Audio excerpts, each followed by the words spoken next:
Oh, sorry. I guess I'm live now.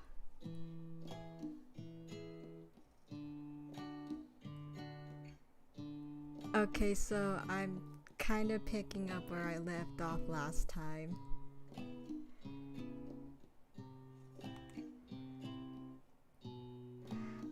What? A cute dog is our professor? This is the best school ever. I guess only a dog's nose is capable of picking up all the nuances of fine dining.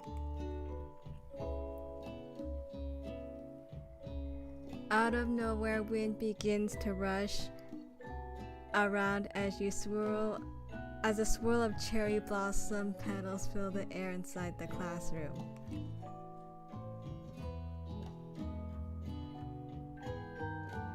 I'm chilly. Someone closed the window. And then he walks in. You're immediately swept up in the aura of this new student and his remarkable goatee. Who knew anyone could be so handsome? Time stands still. It's him.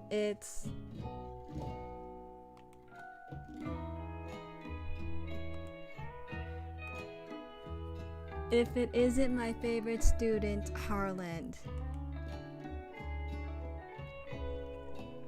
Colonel Sanders interrupts Sprinkles, sorry, Professor Dog, before he can finish his sentence. Please call me Colonel. Colonel Sanders.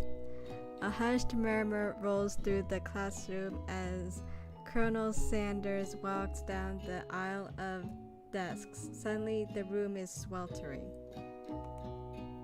Sweat begins to bead across your brow. You feel like everyone is looking at you and you're not entirely wrong. And this over here must be sweaty, sweats a lot. Maybe we should open that window back up before faucet pits melts into a puddle and evaporates entirely. Hold on a second, nobody talks to my friend like that. You two both know my name. We were in the same kindergarten class, and what is with all your really weird insults? Besides, when Angela Monster sweats, it's not gross, it's beautiful. Look at that shimmer. You take a moment to clean yourself up.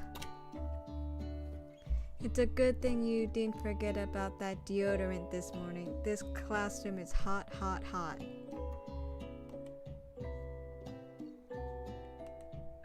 Professor Dog steps in to settle the class down and set some ground rules.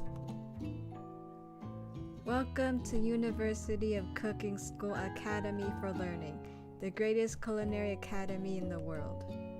The birthplace of culinary legends past, present, and future. Many challenges await you. There will be tears, there will be blood, there might be really adorable tiny food. And when all is said and done, there will be a battle. You will lift your sporks and compete in the broom cooking arena. Just then, another student enters the classroom and interrupts the professor's rousing speech.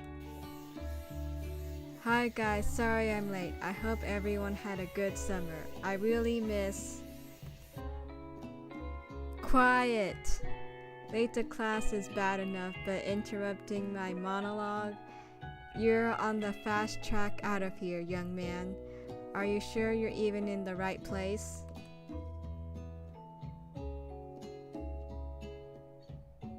Don't you recognize me? This is my third year in this school, with you as my teacher. Everyone stares at him blankly. Does no one remember me? You're expelled if you utter one more word before I finish. Let that be a lesson to you students that tardiness is unacceptable. Even Clark made it here on time. Oh, Clank. Even Clank made it here on time, rolling halfway across town on his tiny wheels. You turn to see the student Sprinkles is referencing, who appears to be some soft Oh, some sort of industrial kitchen appliance.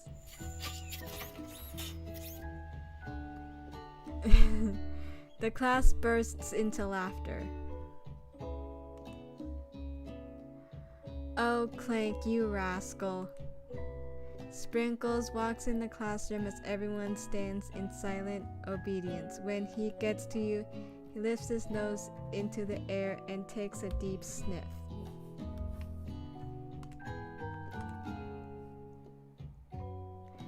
Yes, the colonel is a hottie.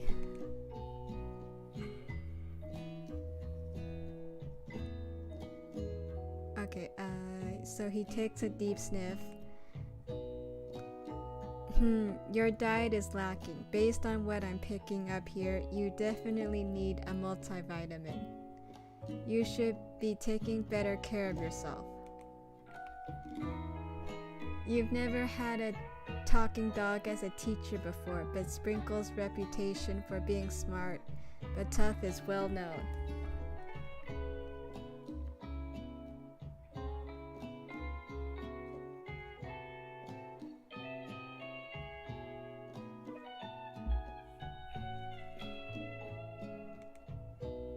You decide to try and butter him up by giving him a treat from your pocket, but what kind?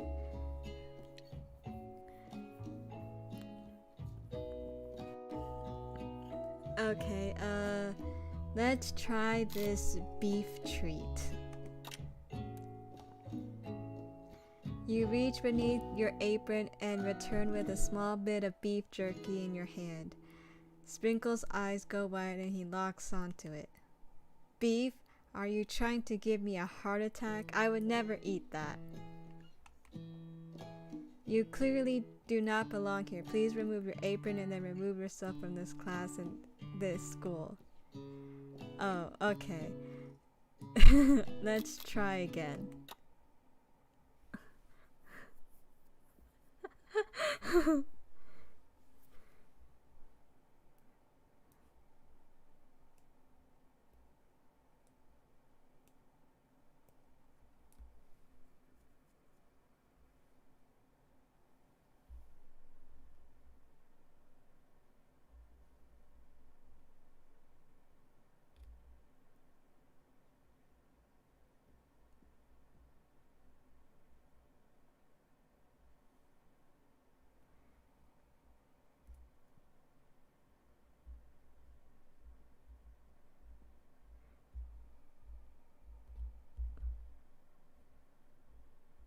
Well, I guess this is taking a while.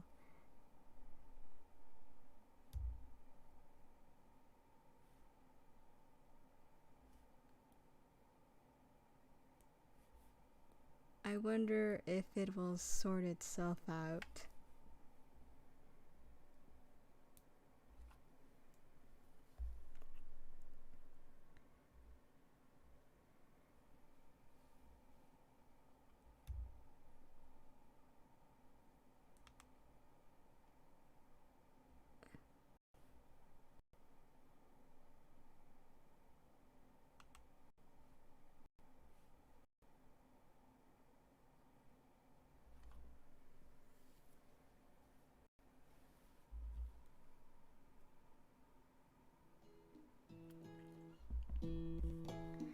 Okay.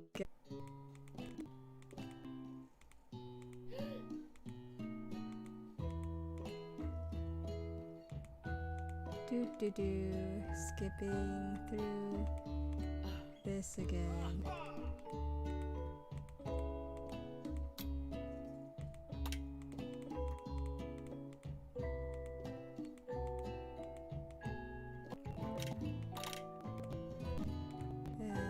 Let's see.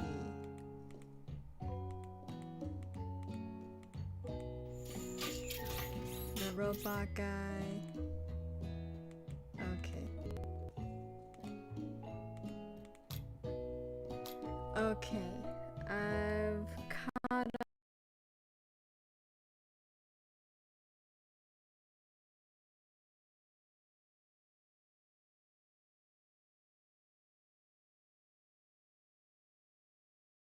up.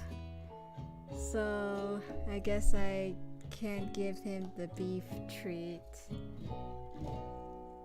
Let's see, what should I give him?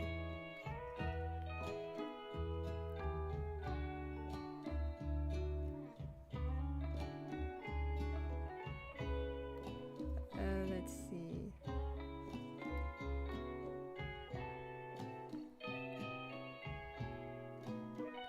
Okay, I'll try the chicken snack now. You reach beneath your apron and return with the chicken snack in your hand. Sprinkle's eyes go wide as he locks onto it. His favorite. Well, I think there might be some competition for new star student. The furry professor immediately devours the snack, leaving your hand slick with a coating of warm doggy drool. You see the other students eyeing you jealously, but pay no mind to them.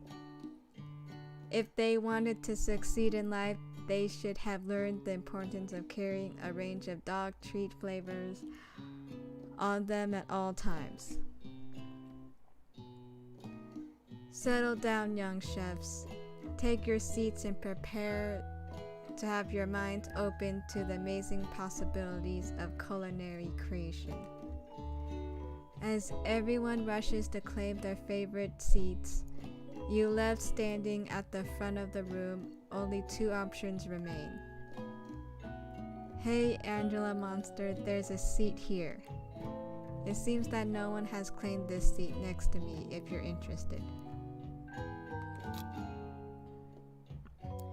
Two good options, but which will you choose? Let's see, who should I sit next with? Next to. Let's sit by the Colonel. You move to take your seat by Colonel Sanders. It appears he brought no books, pens, or pencils. However, his perfect upright posture shows off a seriousness that makes you confident in his desire to learn. Thanks for offering me this seat. I've only had two rules. Do all you can and do it the best you can. It's the only way you ever get that feeling of accomplishing something. That's so inspiring.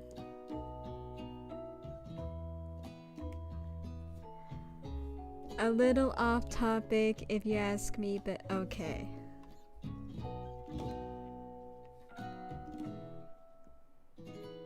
Let's see. The Hell's Kitchen treatment. Yes. The dog is like Gordon Ramsay. I'm surprised a visual novel like this has game overs. Amazing. Yes. Yes, everything is chicken. We all love chicken.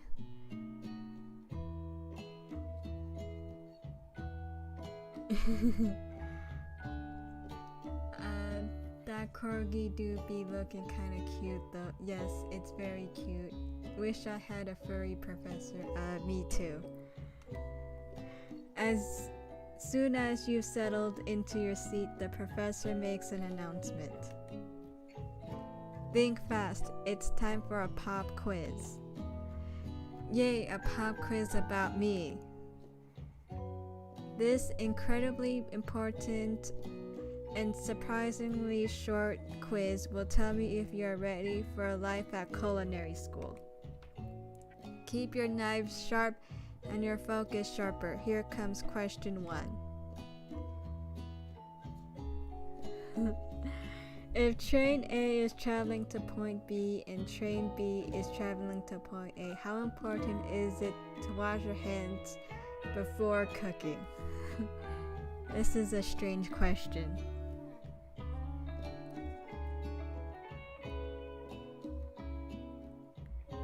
So I'm gonna say that washing my hands is extremely important. That's right. Forest is to treat as chicken is to feather. That's right.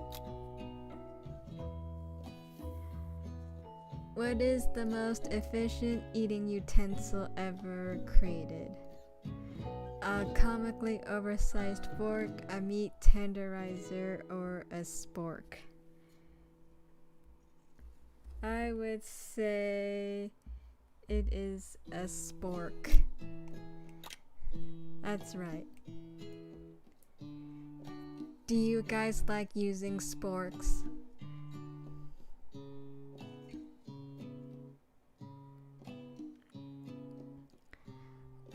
What food is best for a broken heart?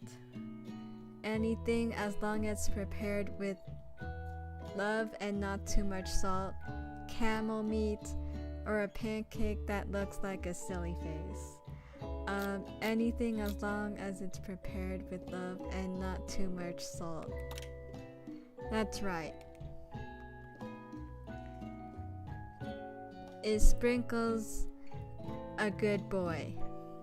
No, he's a talking dog that teaches at culinary school. He is the best boy. Yes. I'm gonna say he is the best boy. That's right. Your total score is perfect. Yay. Wow, be honest, did you cheat? You looked up to see that Colonel Sanders has been watching you tally your score. He's impressed.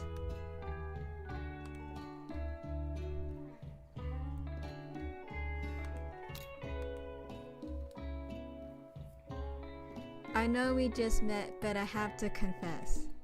I think you have a beautiful brain. Hot diggity, Angela Monster, you have scored some major Colonel Sanders points with that performance. May I have your attention, students? I have an important announcement to make. Time for lunch. Oh good, it's lunchtime. Wow, the cafeteria is as nice as any restaurant you've ever eaten at. It makes sense that a school dedicated to cooking would also be serious about eating. A delicious fragrance wafts through the room and tickles the end of your nose. Your mouth waters. Do you smell that? That must be our lunch. It smells crazy good. Everyone, can I have your attention? Is it about lunch? No, I just wanted to apologize for my tardiness. You see, Howdy, folks. I'd like to make an announcement. Hey, It's about lunch. Everyone cheers. But Shh. Lunch. She said, shh. In honor of the new semester, I have prepared something special to share with everyone for lunch. That must be the smell I smelled. Indeed, that smell. You hold your breath, waiting to see what food this mysterious student has created. You've heard that he's very talented, but were the rumors true? Is this. Colonel Sanders lifts a large bucket above his head. Its contents glimmer in the light. It's a bucket of nice fried chicken. Yummy.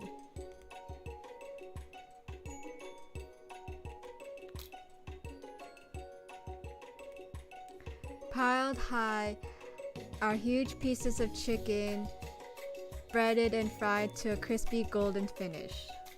The aroma envelops you and you begin to feel warm and safe. Colonel Sanders has filled a bucket with chicken. What a novel concept. Your stomach begins to grumble as if to say, stop thinking and start eating. For years, I have been developing a secret recipe for the perfect fried chicken. By my calculation, nothing less than 11 herbs and spices are required to achieve the perfect balance of flavors. You look around and notice that every other student has a pen and paper and is scribbling notes as fast as they can. But that's all I'll say about that.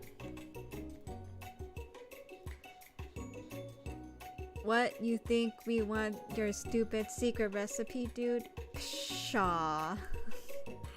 Nah, my dude, nah. I'm just drafting a last will and testament in case one of those ingredients is a poison. Got him.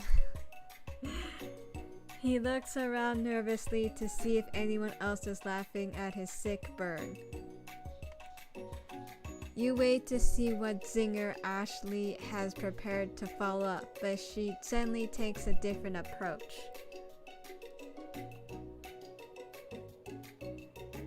Yeah, and I was just writing in my diary. Dear diary, today I smelled something beautiful. I knew at that moment that only the hands of a true gentleman could fry chicken so tender. You see her body language change from bitter and evil to sweet and innocent as she slides closer to Colonel Sanders. She realizes that he is destined for greatness and fame with cooking skills like this. She wants him all to herself. Oh, please. Well, Van the Man, if you don't want any, I'll take his. Whoa, hold on. I guess I'll try it. He takes one bite and his eyes grow wide. He starts contorting his face as he tries to hold in his pure exhilaration and act unimpressed.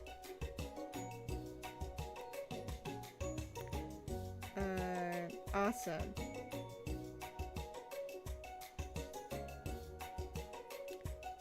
Do.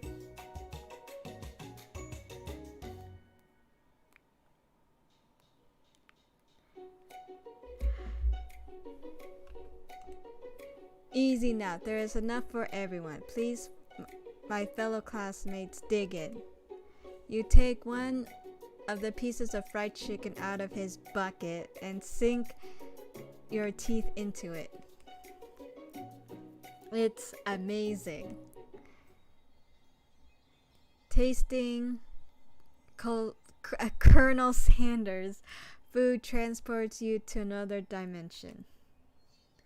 Alone with your taste buds gripping a drumstick in your hand, you float weightlessly.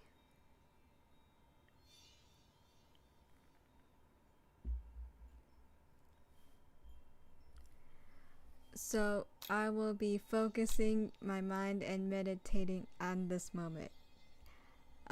So try and identify, I'll try to identify every flavor.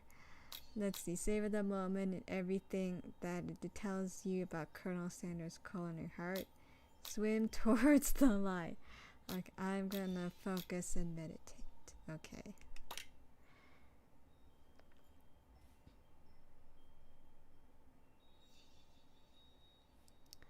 You let the food rest in your mouth and focus on it, scrutinizing every flavor.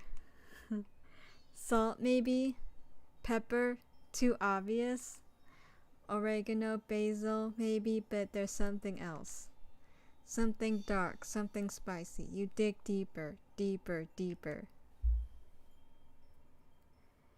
Yes, even deeper still, until you find it. Could it be something? He really did it. How bold, how adventurous to use something. You try to go even deeper into the sea of flavors, but this revelation alone is more than you can handle. You snap out of it and realize that this information was meant to remain a secret, and yet now you know. A mantle of responsibility now rests upon your shoulders. As you look around, you realize that everyone in the room is consumed by the lunch. No one noticed that you've traveled through space and time. After tasting his food, you try to get some one-on-one time with Colonel Sanders. You approach Colonel Sanders. All right. Colonel Sanders smiles ever so softly as you approach. He stops what he's doing and allows you to break the silence. Colonel, I wonder if I could talk to you for a second. Anything for a fellow chef. What exactly was on that chicken? Yeah, what do you guys think Colonel Sanders puts in his fried chicken? Ha ha ha, how bold to come out and ask.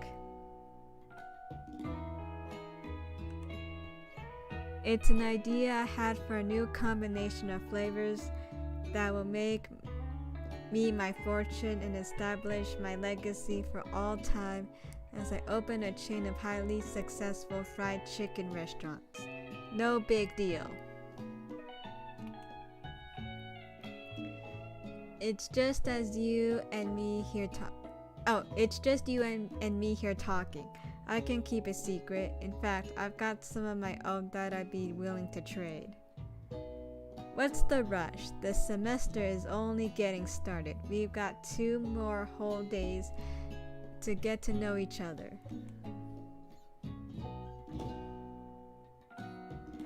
He's clearly not going to give it up easily. But it doesn't hurt to be persistent. You know what they say about secrets, Colonel. Shouldn't learning be fun? You've got moxie, I'll give you that. Colonel Sanders looks both ways to make sure you're truly alone, and then leans in. You can feel his warm breath as he whispers. Just one ingredient, but you can't tell. I use something. It's something my great-grandmother taught me. Something, wow, never have guessed that. In fact, you're not even sure where you'd get some if you searched.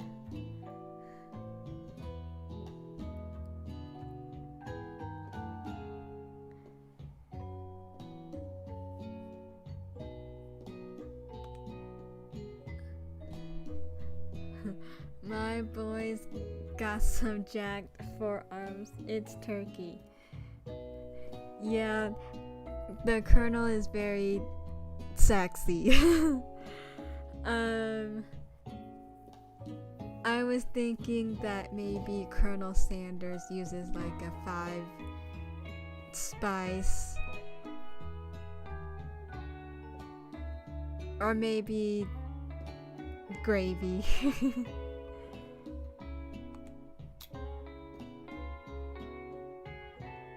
You never have guessed that. In fact, you're not even sure where you'd get some if you searched, and something definitely isn't the flavor you tasted before, so now you're 2 ingredients closer to knowing the full recipe.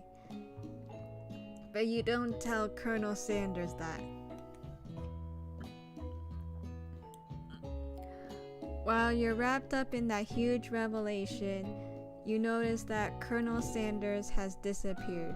While everyone else is still in the cafeteria, you decide to look for him. You find Colonel Sanders outside, standing in the quad. Oh, it's you again. Howdy. Sometimes I like to come outside and look at the school buildings. I think about how my story will continue on after I graduated. It sounds like you have big plans. I dare say the biggest. I will leave my mark on this world. You can bet on that. Alone together for the first time, you figure now is the perfect moment to show your personality to him. Let's see. Nag him to show your own strength. Wow him with a big idea to add an additional ingredient to really spice things up. Be modest but thoughtful. Let's see. I will be modest but thoughtful.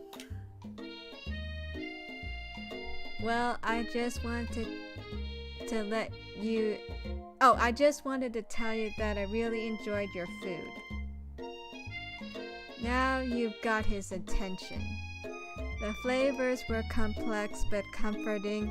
The interplay between salty, savory, and peppery, it was perfect. I appreciate the compliment, Angela Monster. I'm sure you'll be a big success.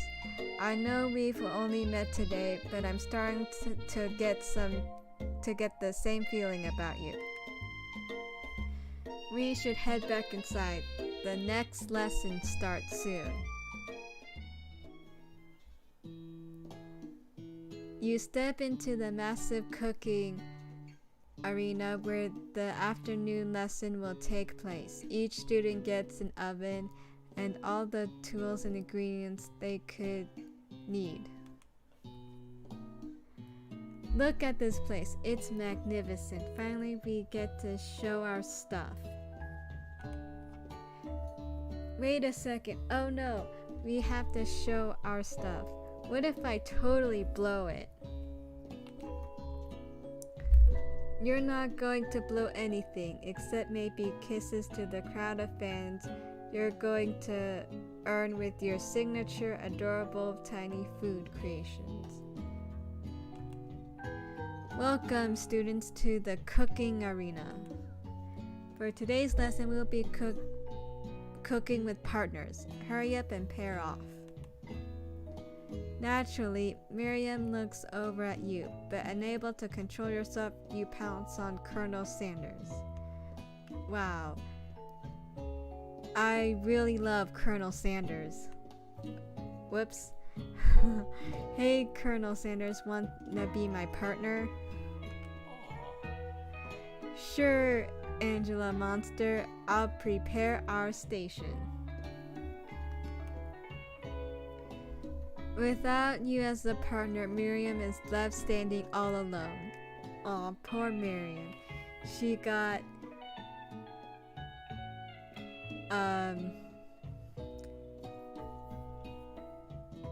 what's the word?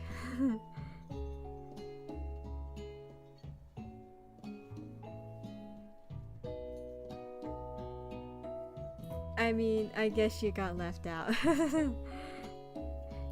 Ditched by me. Two different students quickly take notice. Hello, new partner. Beep boop buzz.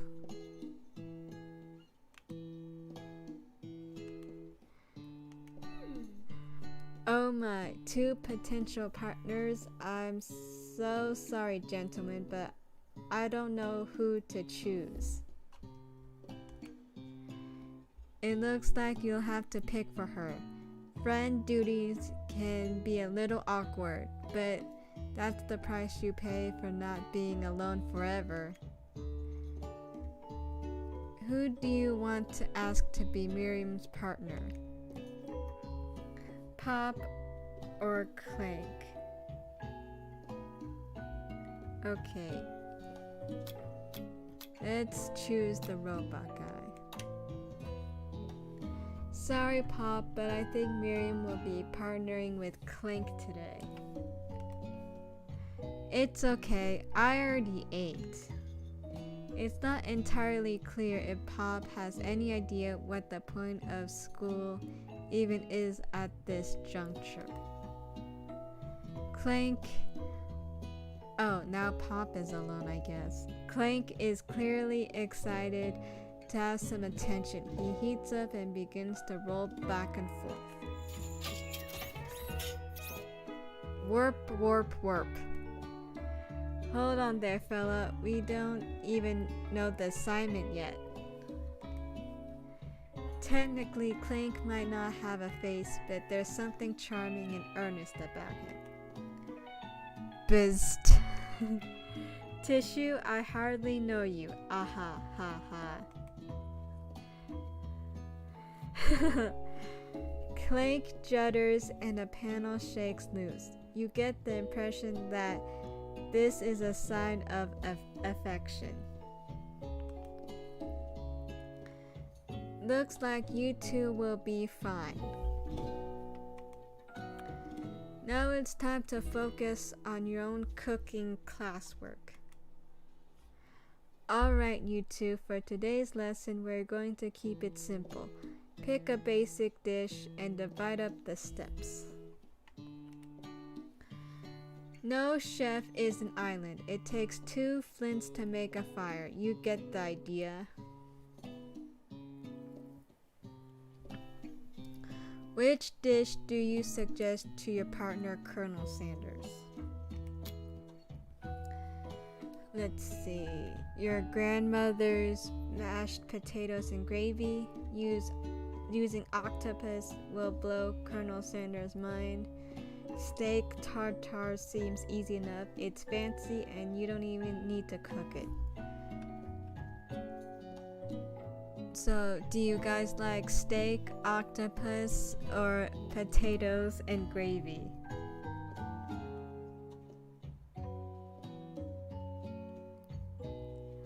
I'm gonna choose the potatoes and gravy because I think KFC is known for that.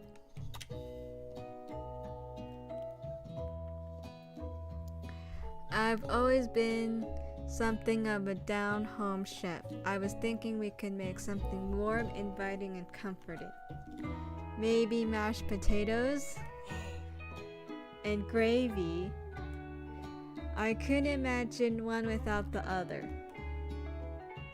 Colonel Sanders casts a coy look at you, causing your whole face to go beet red. Embarrassed, you quickly turn away. I'll go get the potatoes. No, please, let me. Picking perfect produce is a passion of mine.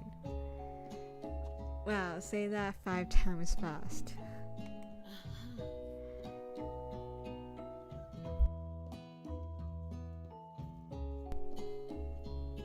Looks like things are getting pretty fresh around here. Does someone have a crush on Colonel Sanders? We're just cooking partners. Mind your own business.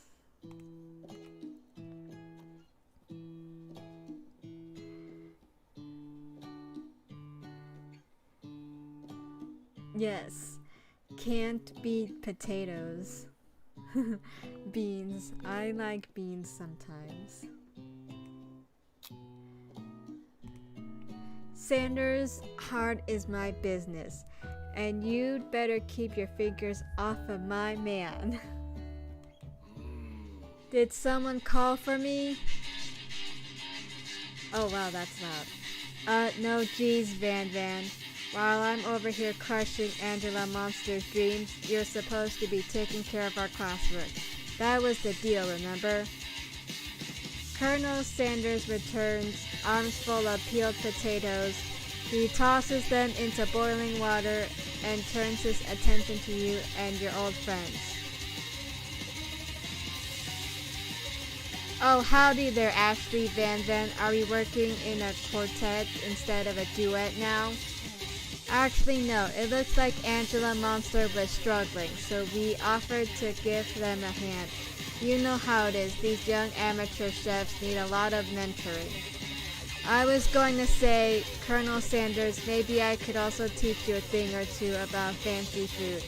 Maybe one day you might be able to get up on my level. Ha, doubt it. Don't be rude, Van Van. Personally, I have no doubts whatsoever about Colonel Sanders' ability to concoct creations worthy of admiration. After all, your fried chicken was quite spectacular. But Colonel, if you ask me, I might make a better partner for you than this thing that has positioned itself at your station. Don't you feel deep down that we cast complementary shadows? We fit together like a thigh and a drumstick. It makes sense. Nothing about this makes any sense, but one thing is clear. She's coming for Colonel if you don't watch out. Ashley is really going at you hard. You need to ask for some backup here before things get ugly. Turn to Colonel Sanders, hunk of hunks in your time of need. Turn up Miriam, your forever bestie who always has your back. Okay, we'll be turning to Colonel Sanders. I'm here to learn and to express myself via my cuisine, not bigger with prima donnas. Partners were chosen at the beginning of class, so let's all respect the format, okay? You turn to Colonel Sanders to confirm that you're on the same page.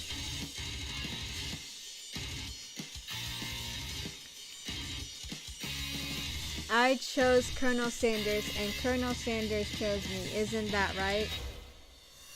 A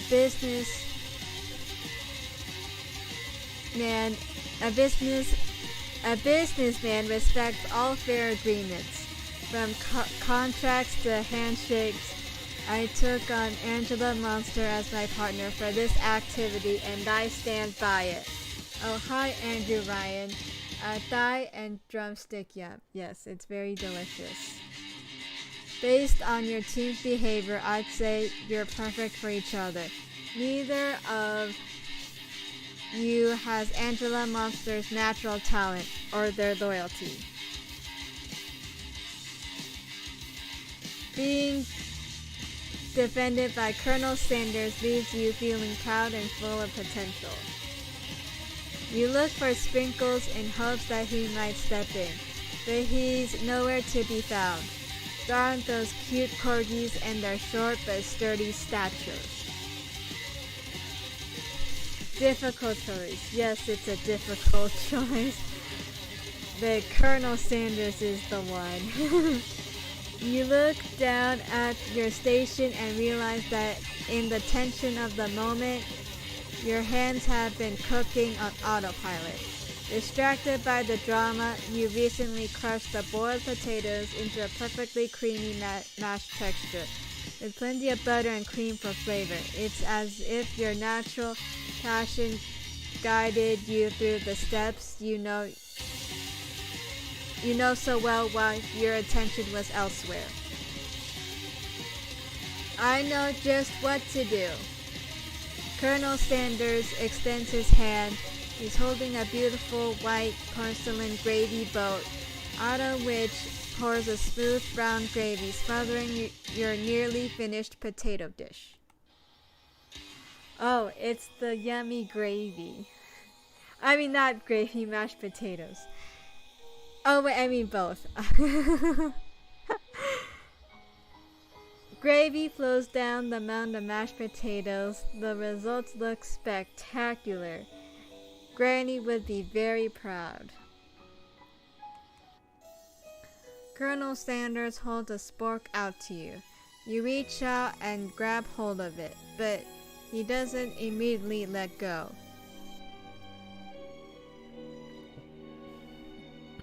The two of you stand holding the same spork, and for that small moment, all the madness and pressure in this crazy world stops. Your eyes lock. The moment is electric. Time stands still. If you love something, set it free. Together you dig the utensil into the mashed potatoes and lift a heaping sporkful up. When you see Ashley with a sinister look, you know she's plotting against you with Colonel Sanders.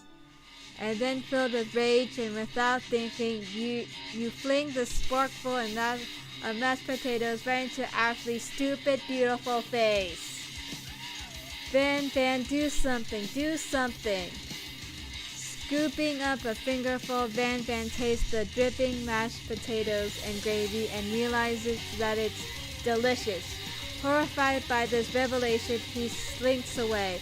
Will he ever be able to cook something with so much love and integrity? Can't you a spork? Yes, I have my spork. Buzz.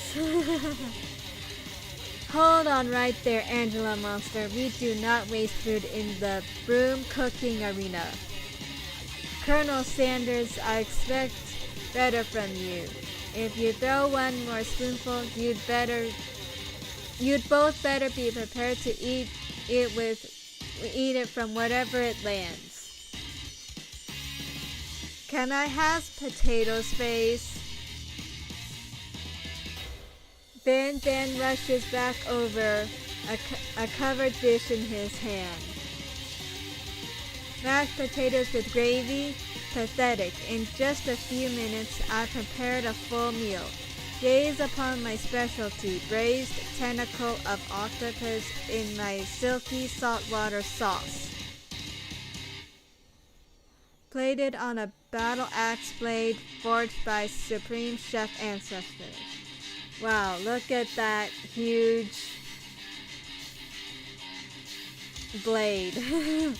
It looks sharp. And look at that octopus. Grilled octopus. Yum. You've ignored me for too long. That ends now. It is I who will have first bite, and you will all look on with envy. The interrupting student rushes at Van and swipes a bite of his signature dish. Right off the plate. No, don't. Something about this dish doesn't strike my nose quite right. I think the octopus was rushed, and maybe had turned in the process. The results could be toxic. Too late, it has been eaten. Yes, taco time. Yummy octopus. I think I left something in the oven.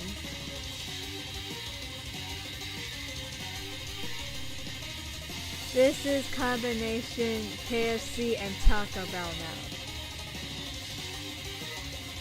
Yes, so much good food. I don't feel so good. It killed him. Oh, look at that ghost. Everyone step back. Don't take another bite. When you look back at the plate, the rest of it is gone. You notice the tip of the tentacle being slurped up in Pop's mouth. Pop winces in pain for just a moment, then it almost immediately... Pop winces in pain for a moment, then is almost immediately back to his oblivious self. Oopsie! Tastes like poison. The entire class has gathered to watch Pop's final moments. Shock has frozen the whole crowd. They are as motionless as statues. The class bell rings, disrupting the moment and snapping everyone back to reality. It would appear that Pop's enthusiasm for trying new things despite obvious danger has inoculated him against poisons of all kinds. I'm not sure the professors here make enough money.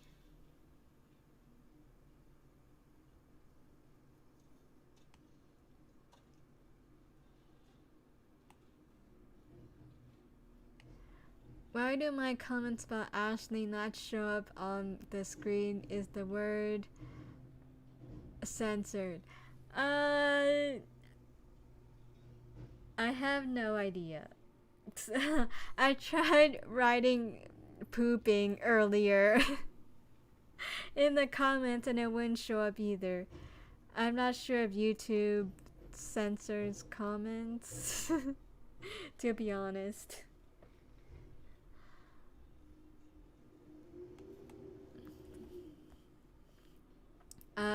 Hello. I just turned into a ghost over here. Seeing that you're shaken up by that really annoying student and all his nonsense, Colonel Sanders approaches you. I'm sorry you had to go through that. Please let me walk you home. What? Like for real? Oh, come on. You follow Colonel Sanders out of the room. At night, the school building has taken on another vibe entirely. It's dark and more than a little spooky. Oh, maybe things are gonna be scary now. Colonel Sanders stands in the quad's neon glow and speaks softly. Those mashed potatoes you made in class today. Before you go on, I want you to know they're not a great representation of my skills. I didn't even realize I was making them. They were amazing. Oh yes, hot and steamy potatoes. I love mashed potatoes and gravy. Tasting them, it reminded me why I became so passionate about food to begin with.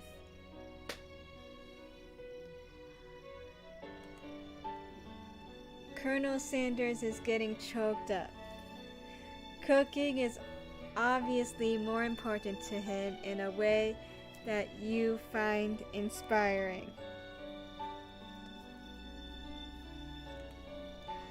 Now might be the perfect time to tell him you're developing feelings for him. I have a crush on the Colonel. Colonel Sanders. Yes, Angela Monster. There's something I need to tell you. Hold it right there. There's something I need to tell you first. Oh geez.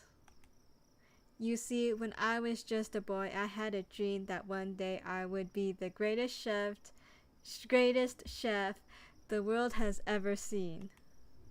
And every day since, I have been working toward that dream, day and night.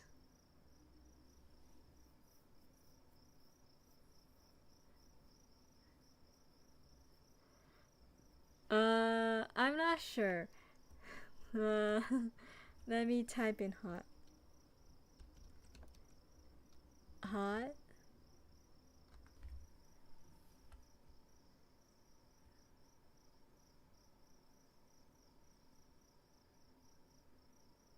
Can you see my comment?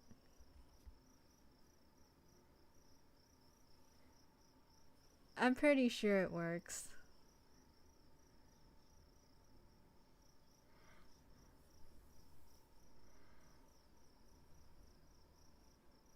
Alrighty. And every day since, I have been working toward the dream, day and night, and never stopping, never resting, also lifting a lot of weights, like so many weights.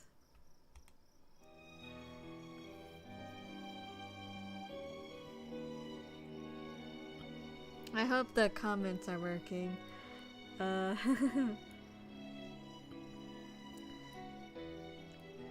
We should follow our dreams with all of our hearts, that our souls may grant them like wishes floating on a shooting star.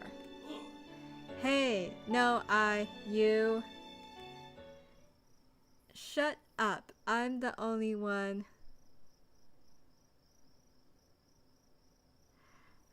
I'm the one here to say inspirational stuff and be the star of the story.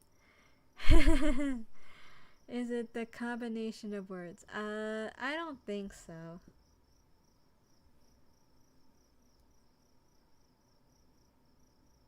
Let's see, I'll try writing something like hot chicken. Ashley is so hot. I don't know if you guys can see that.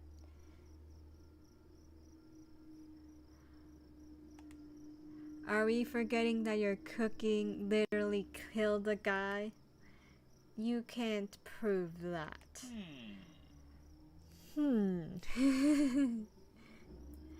I also saw you kill that guy. What was his name? Somewhere in the distance you hear a long sad sigh. Forget him. We're talking about me. Me. I'm the hero. Oh, ew, that looks nasty. The spork monster is here to fight a hero.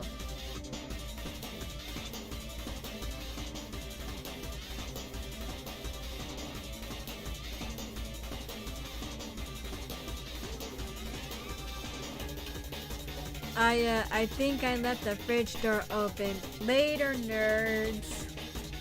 I only see hot chicken. Oh, maybe the word Ashley is censored for some reason. I don't know.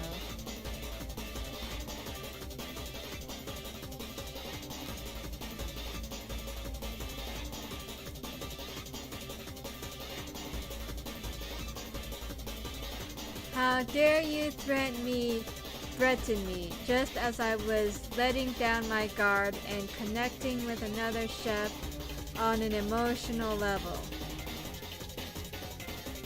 Be afraid, be very afraid of me because I'm a monster, see? Is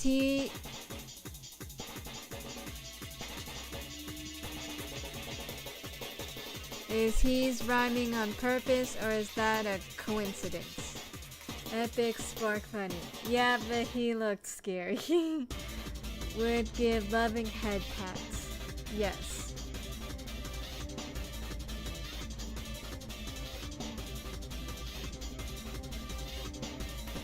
We should give this monster head pats. Is he rhyming on purpose or is that just a coincidence? But before you can discuss syntax any further, it's a turn-based fight sequence. What will you do? Attack or defend?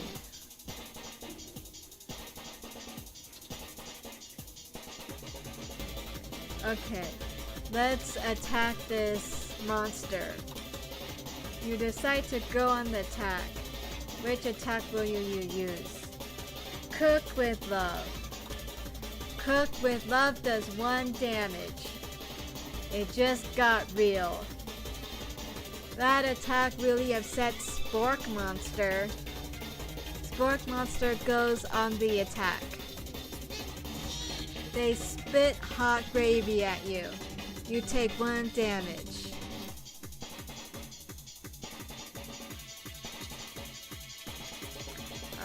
Attack. You decide to go on the attack. It worked last time, right? Cook with love. Cook with love does 1 damage. Spork Monster won't forget this. Spork Monster is really feeling threatened by your attack. Spork Monster focuses their mashed mind and draws his energy from Mother Earth itself. They grow larger and more intimidating. How will you respond? Let's try defending now. You decide to defend. Which defense will you use? Trepidation. You hold your hand between your hands and mutter, "This is not happening. This is not happening." Spork Monster is no quitter. Buffed up and ready to rumble, they go on the attack once again. Spork Monster uses Utensil. You take 2 damage from the attack. You take much more damage, you're not going to survive the battle. Okay, we're gonna attack again. You decide to go on the attack. Cook with love does 1 damage. Spork Monster is oozing cheese sauce onto the lawn of the quad. I wonder who is going to have to clean that up. Feeling vulnerable, Spork Monster prepares for his ultimate attack, Rounded Edge. Vile villain, your reign of terror stops here. Colonel Sanders summons the energy of 1,000 chickens. Popeye Power Pinch! Popeye Power Pinch does 10 damage. Spork Monster is defeated. You saved me. An injured Spork Monster spews steam into the night. Forget mercy. Finish him. Or spare this wretched beast. We will spare him.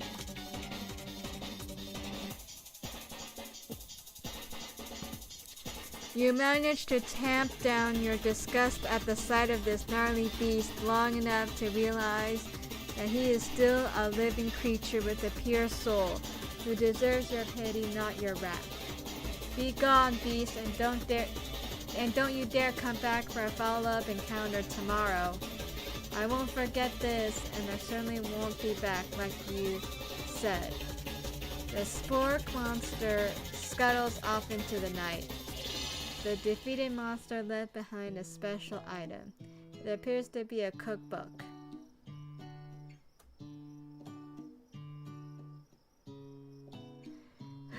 Yeah, there's not a lot of damage there with the defending. Undertale pacifist route. Yes. It appears at first to be a cookbook, but upon closer inspection, it's so much more. It's a book of magic spells with a golden chicken on the cover. You open the cover to find a library card tucked inside. The last name to have signed it out was Borko. Borko. That name sounds strangely familiar. Your blood is pumping as you stand in the quiet of the night, holding the mysterious book in your hands. Loot. What is it? Oh yeah, it's the book. As you come down from your battle buzz, you realize that your final attack has left you completely depleted. The world around you begins to fade away. Without any energy, you keep your eyes open. Darkness overtakes you. The image of Colonel Sanders flashes before your eyes as you fall asleep. He must have helped you get home. With your tired state, you don't know if you could have made it without him. What a guy. Oh, the Colonel is in my room. There's a chicken right there. You want to thank him, but you don't have the strength to utter a single word. You feel your covers being pulled up over you as you are tucked in tightly. Good night, my Colonel. In your dream, you're together with Colonel Sanders. For some reason, Sprinkles is also there, instructing your love. Dreams are weird. Zzz.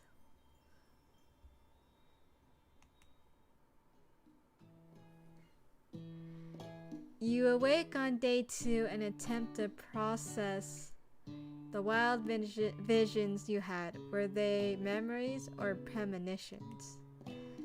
You lie in your bed and stare at the ceiling, thinking about the secret you discovered while tasting Colonel Sanders' cooking yesterday.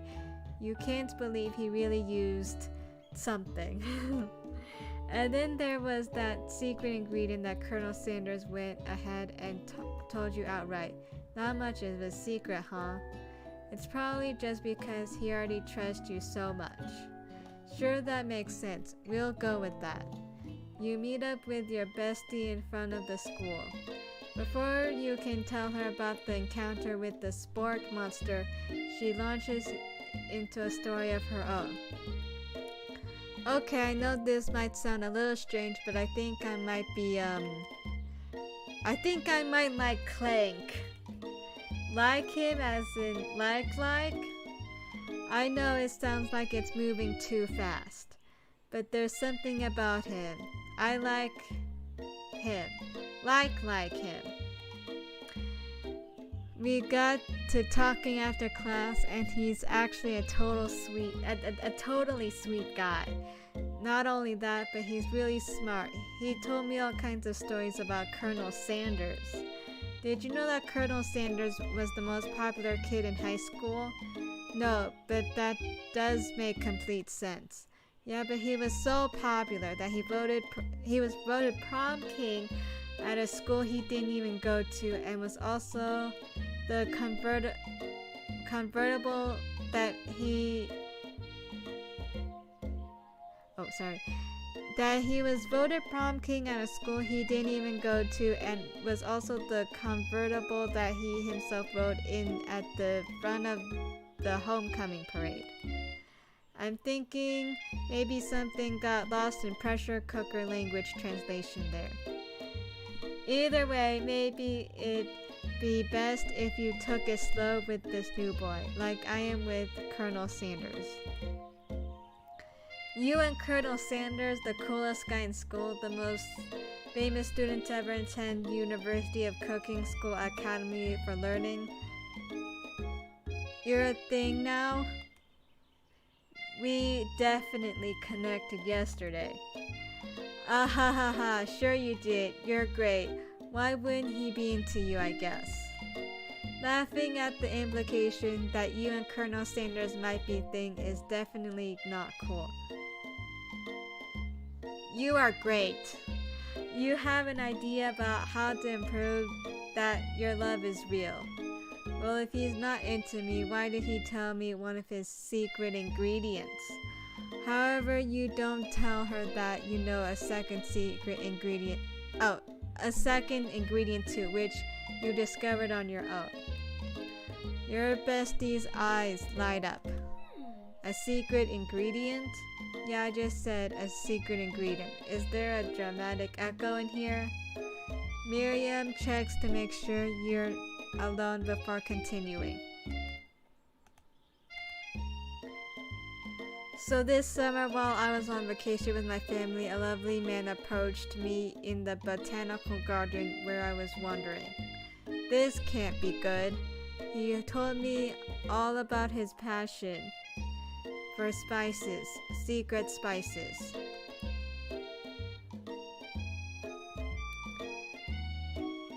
The man even gave me some to show me what he meant.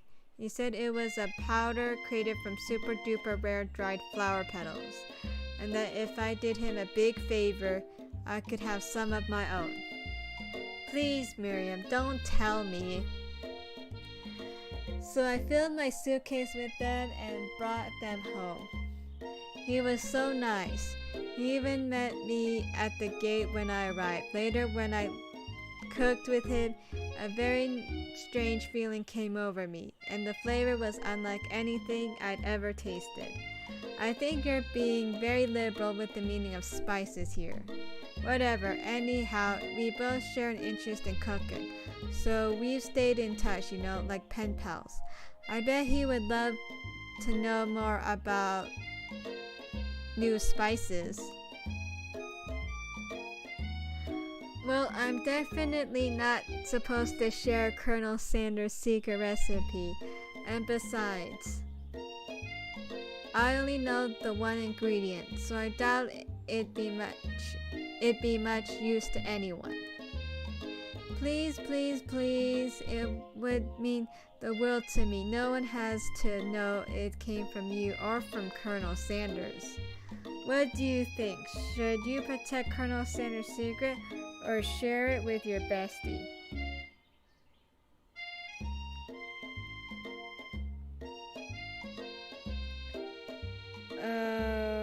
Let's see.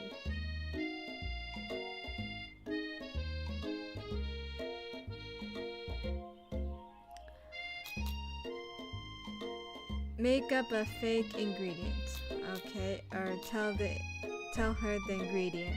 I will keep it a secret. You quickly think of a fake ingredient name. I don't know, how about it was an Eye of Newt? I know, sounds like some kind of witch's potion, but what can you do? Eye of Newt? Wow. Her eyes light up, imagining such a thing as you figure that you satisfied her curiosity and she'll move on. However, she immediately turns around and does some thumb typing on her phone that you can't quite see. That's probably not good. Before you can ask her to confirm that she was definitely not texting secrets to other people, you're interrupted. A wind rushes in. Cherry blossom petals fill the air. It's Colonel Sanders. He's arriving at school. Stand back and admire his majestic glory, or run to him. Let's see. We will be running to him. You decide that the best way to show Miriam how serious you and Colonel Sanders are. You decide that the best way to show Miriam how serious you and Colonel Sanders are would be to run to him. Sorry. Surely he'll sweep you onto the back of his stallion and you'll ride away together. That'll show her good. Oh, Colonel, my Colonel. He has a nice horse. However, your sudden movement surprise the horse and it rears up, kicking you directly into the face. Ouch. The force of the blow completely knocks you out cold. In the darkness, you see a vision. Ooh, Angela Monster, I'm here to deliver you a message. Not this guy.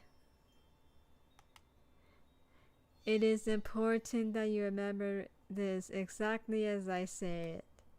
If you forget, the world could end, so you know it's serious. I have been trapped in a realm beyond, but a great prophecy relies on my return. Only you can save me. All you need to do is repeat my name 3 times. And that name is... But before he can continue, you suddenly awake. Aw, jeez. You wake to find Colonel Sanders tending to you. He roused you back to life with a satchel of secret spices. Or is that just his natural seasoned musk? Compliment the craftsmanship on his horse's shoes, lean in for a kiss. Okay, I will compliment on his horse's shoes. Maybe he shouldn't be riding a horse to school. And maybe you shouldn't be running up to animals you don't know. It's hard to say who was in the wrong here. But one thing is for sure, that Colonel Sanders is pretty dreamy. That horse has beautiful shoes. I could really feel how smooth and sturdy they were when they were pressing into my face. That's nice to hear. No one truly appreciates craftsmanship anymore. And with that, Colonel Sanders disappears into the school, leaving you and Miriam to follow. When you enter the classroom, you can see your 2 rivals, Ashley and Van Van, are doing something bad. By the way, they're hiding. You know it must be really bad. Maybe if you type it this way, it won't censor it. Her name, Ashley.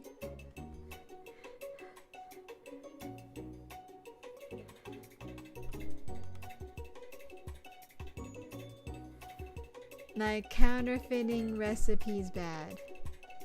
Experimenting with restricted ingredients bad.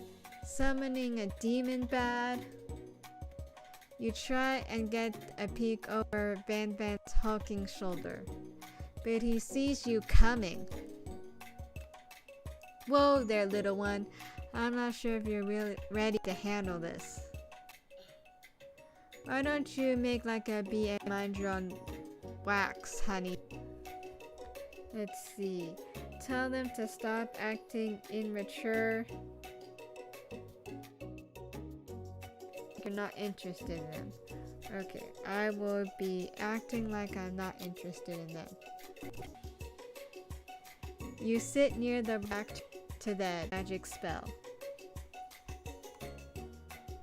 However, he noticed you try to it's time for class and you're distracting the rest of us who want to learn.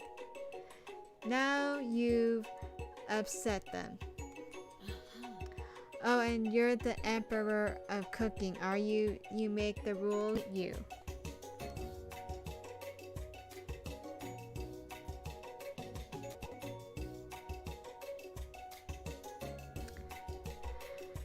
Yeah. Being the best chef in the world takes more than just culinary skills. It takes creativity. It takes panache.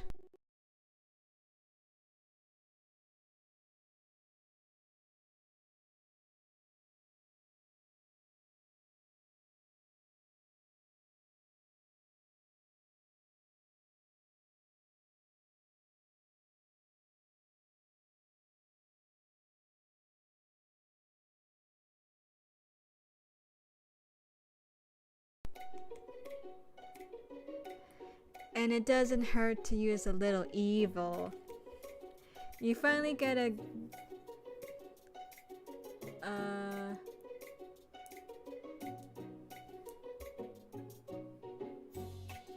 guru I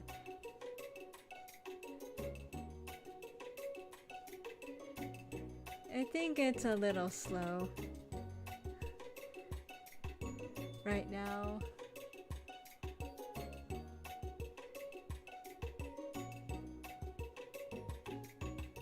Okay, I think it looks better. You finally get a look at what it was they were hiding, and you instantly recognize it. It's a book, just like the one you found after your encounter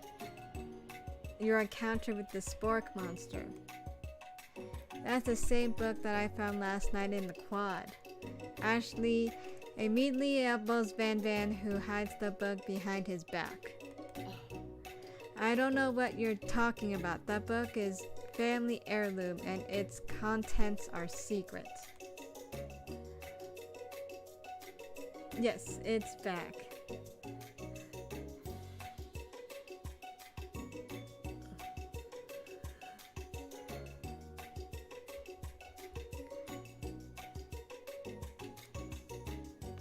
You notice that they haven't been studying the book. They haven't just been studying the book. They got pop pinned to the wall and they're tossing potato skins at him as he tries to catch them in his mouth. We're playing. Hee hee hee.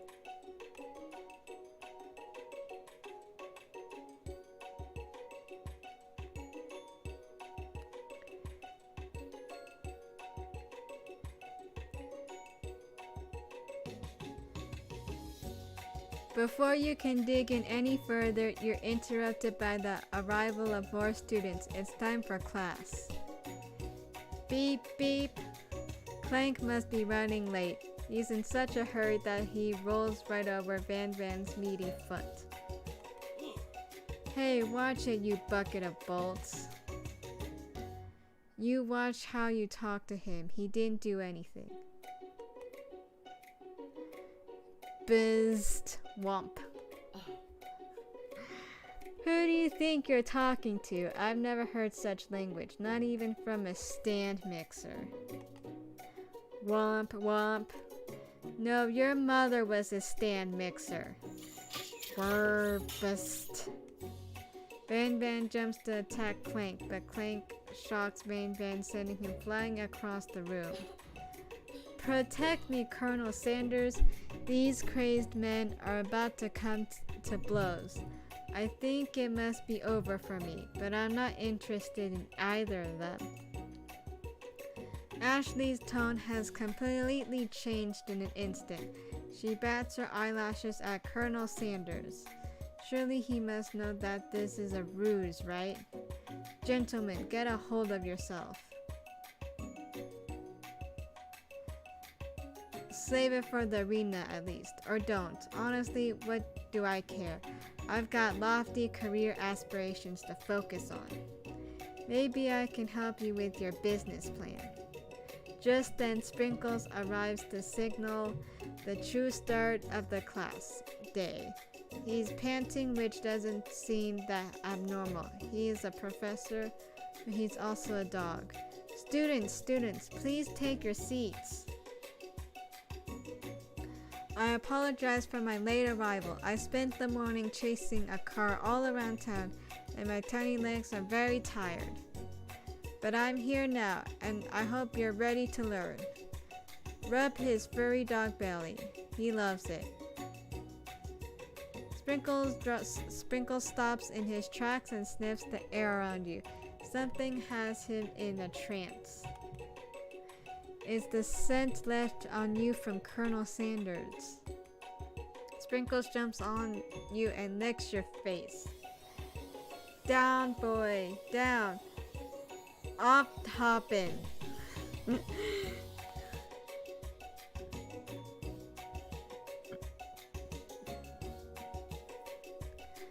That command shouted by Colonel Sanders has snapped. Sprinkles out of his trance. I wonder what's up with that. Sorry, I got a little carried away. After he catches his breath, Sprinkles regains control of the classroom. Without further ado, we'll review the global history of my favorite fowl, the chicken. You want to pay attention to the lesson, truly you do. Which is why in 1776, at the signing of the Declaration of Independence, it was a chicken who first signed their name. But you can't help but daydream about Colonel Sanders. And you miss most of the important parts. Yes, he's so dreamy. He's wearing his glasses. When you come to Sprinkles, is holding a tray of food in front of you. Well, Angela Monster, naturally this appears to you to be a simple platter. Which item do you want to sample? Okay, I will sample the dog biscuit. There's glass of water, shimmering pepper for a dog biscuit. I guess the dog biscuit makes sense. Because of the shape it's baked in, you assume the dog biscuit is a treat made by Sprinkles, an example of his own culinary talents. Perhaps you reach out for it when Sprinkles jumps up and bites onto your cooking apron. What kind of a monster would steal Dog's favorite biscuit? Your apron is left in tatters. The entire class looks on in horror as you fail. As you fall unconscious from the embarrassment. Is this the end? I never even got to taste it. You fade into darkness, but something is there. The Spork monster. Borko, what are you doing here? It's not your time, my friend. Your act of kindness has not been forgotten. You watch as the apron magically repairs itself. You won't have to live in embarrassment anymore. Thank you, my friend, wherever you are. Which item do you want to sample?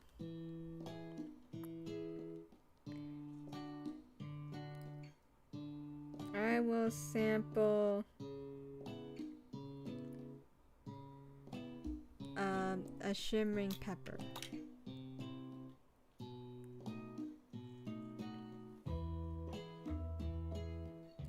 A brightly colored pepper stands out from the other items.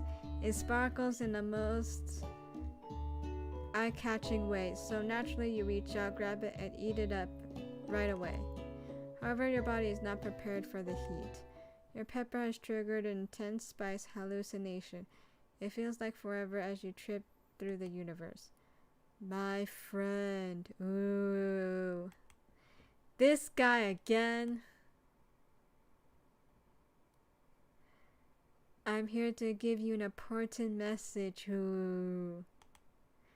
You must avenge my death and fulfill your destiny. All you must do is... Cough, cough. I was saying to fulfill your destiny, all you must do is... Cough, cough. Sorry, I think I got some spice stuck in my throat. It's fine. I'll work through. Cough. To fulfill, cough, the prophecy. Cough, cough. You feel yourself begin to regain consciousness. Aw, man. Come to and find everyone is staring at you. That pepper was the last of its kind on Earth, and now it's gone forever. You think to yourself, geez, I should pay better attention. We all make mistakes. I'm sure he'll forgive you someday. Come on, it's time for lunch. Before anyone can relax, the cafeteria lights dim, and your rivals enter to make a dramatic announcement. Today's lunch will be prepared via time competitive cook-off. The level of theatrics with these two is off the charts.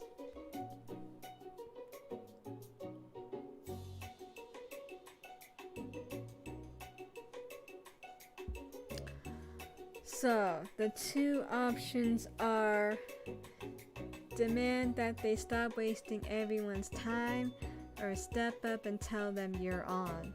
Okay, let's battle then. A bit of lunchtime competition, eh? Count me in. I have to wipe the tables with you fools before I set my lunch down. Oh, if I have to wipe the tables with you fools before I set my lunch down on it, then so be it. I'm not the fool, you're the fool, fool. Good one, Van Van. I like your gumption. Angela Monster. Oh, I like your gumption, Angela Monster. I'll be watching your performance. Just as things reach a boiling point, Sprinkle steps in. Surely he'll put a stop to this madness. Now, students, please settle down. This is a lunchroom, not a sportsing court. Finally, a little sense. You breathe a sigh of relief. At least not until we turn on the timer. Just then, a huge light blasts you in the face, flashing the words, "Timer ready." That's what I'm talking about. Aroo! I stand corrected. The hard way builds solidly a foundation of confidence that cannot be swept away. And that's the original quote by me, in case anyone was wondering. I hope its message lifts you to victory. Like a diamond, I was formed under pressure, and now is my chance to shine. I will defeat you myself. You had his chicken, and you made mashed potatoes and gravy on day one, and you're feeling like you can really impress him again here. It's time to boil some water for the potatoes. Think fast. If the timer runs down, you'll be forced to pick randomly. It always boils 100 seconds after you turn the heat on. That's right. But how have you gone that into the school without knowing that?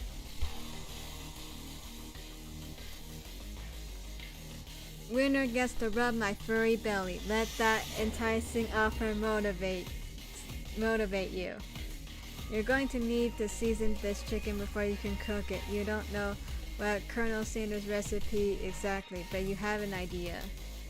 How many herbs and spices did he say he used? 11? That's right. You might not know all of the ingredients yet, but at least you're headed in the right direction. Tail wagging intensifies. Now that you got some basic steps going, it's time to elevate your craft. What state of mind offers the most flavors? Gratitude?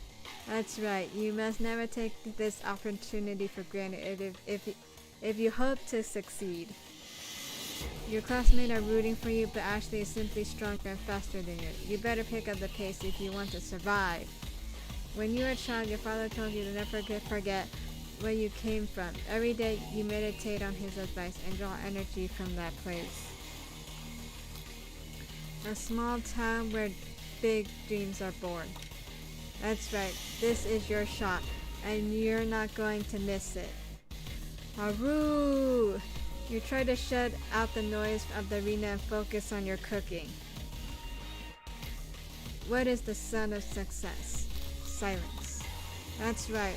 When they taste your cooking, they will be so taken with that they will be unable to speak. You notice Colonel Sanders out of the corner of your eye. I believe in you, Angela, monster. He's actually cheering you on. Which would be awesome, except knowing he's watching you makes you totally forget what you were doing.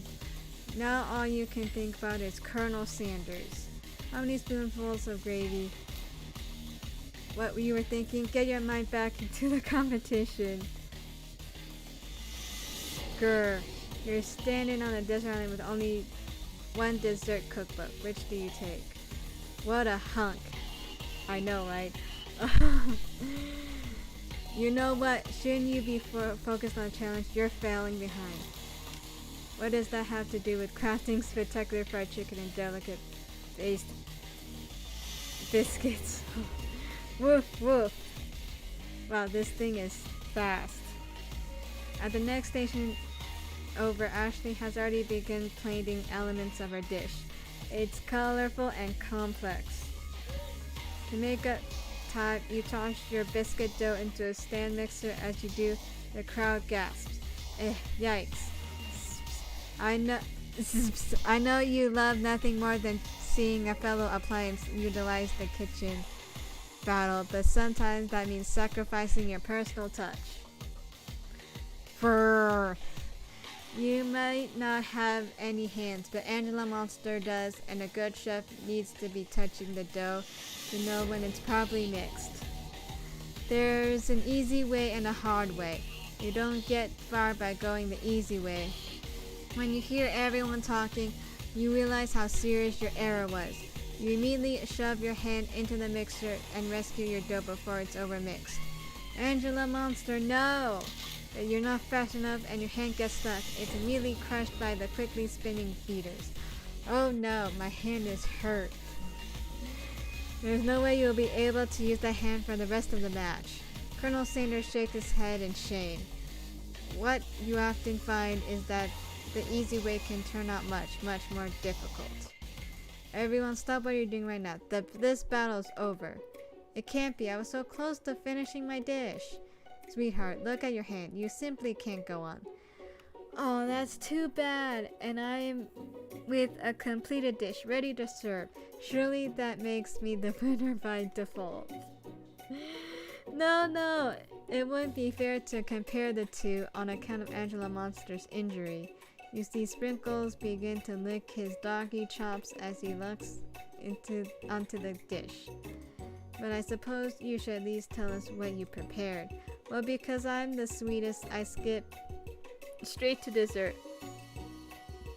Under the white chocolate dome, you'll find an array of delights, taking you on a journey of flavor that tastes good and tells a story of excellence. Wow, look at that yummy chocolate. I was going to ask Angela Monster to do the honor, but since you're injured, I'm afraid that pouring this creamer of delicate hot chocolate sauce might be too difficult. Colonel Sanders, if you wouldn't mind lending me your strong, steady hand. Colonel Sanders pours the hot chocolate sauce on top of the dough, causing it to melt away, revealing the ingredient hidden within.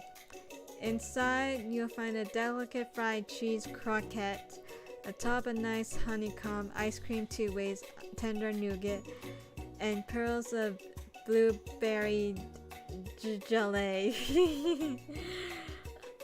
Wow, that looks very fancy. Colonel Sanders seems intrigued but perhaps not impressed as he dips his finger into the chocolate sauce. Simplicity isn't your strong suit, is it, Ashley? Oh, you, heh. As he places a sauce-covered finger into his lips, Ashley leans over and whispers something into his ear. A dab of sauce sticks onto his mustache. Internalize the rage you feel. Put yourself between Colonel Sanders and Ashley. Let's see. We will internalize my rage. Your rage burns so intensely with your eyes that they burst into flames.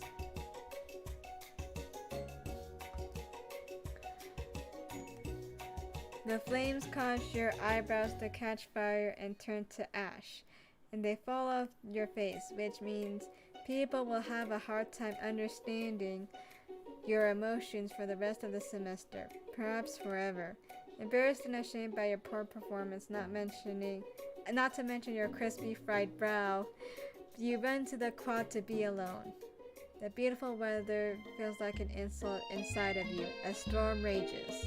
It's Colonel Sanders. He's probably here to tell you that he and Ashley are in love and have decided to get married. And he won't even ask you to cater his wedding because you're a terrible chef and awful person. You try to hide from him, but he approaches you directly. I know you're hurting right now. Not just from devastating loss, but from that run-in with the mixer and that small fire. We should get that checked out. I'm fine. Can you just leave me alone? Oh, can't you just leave me alone? I'm a loser. I'm not fit enough for your fryer. I'll never be a master chef. Failure is a part of life, not just for you, but for all of us. Do you think I've ever failed anything before?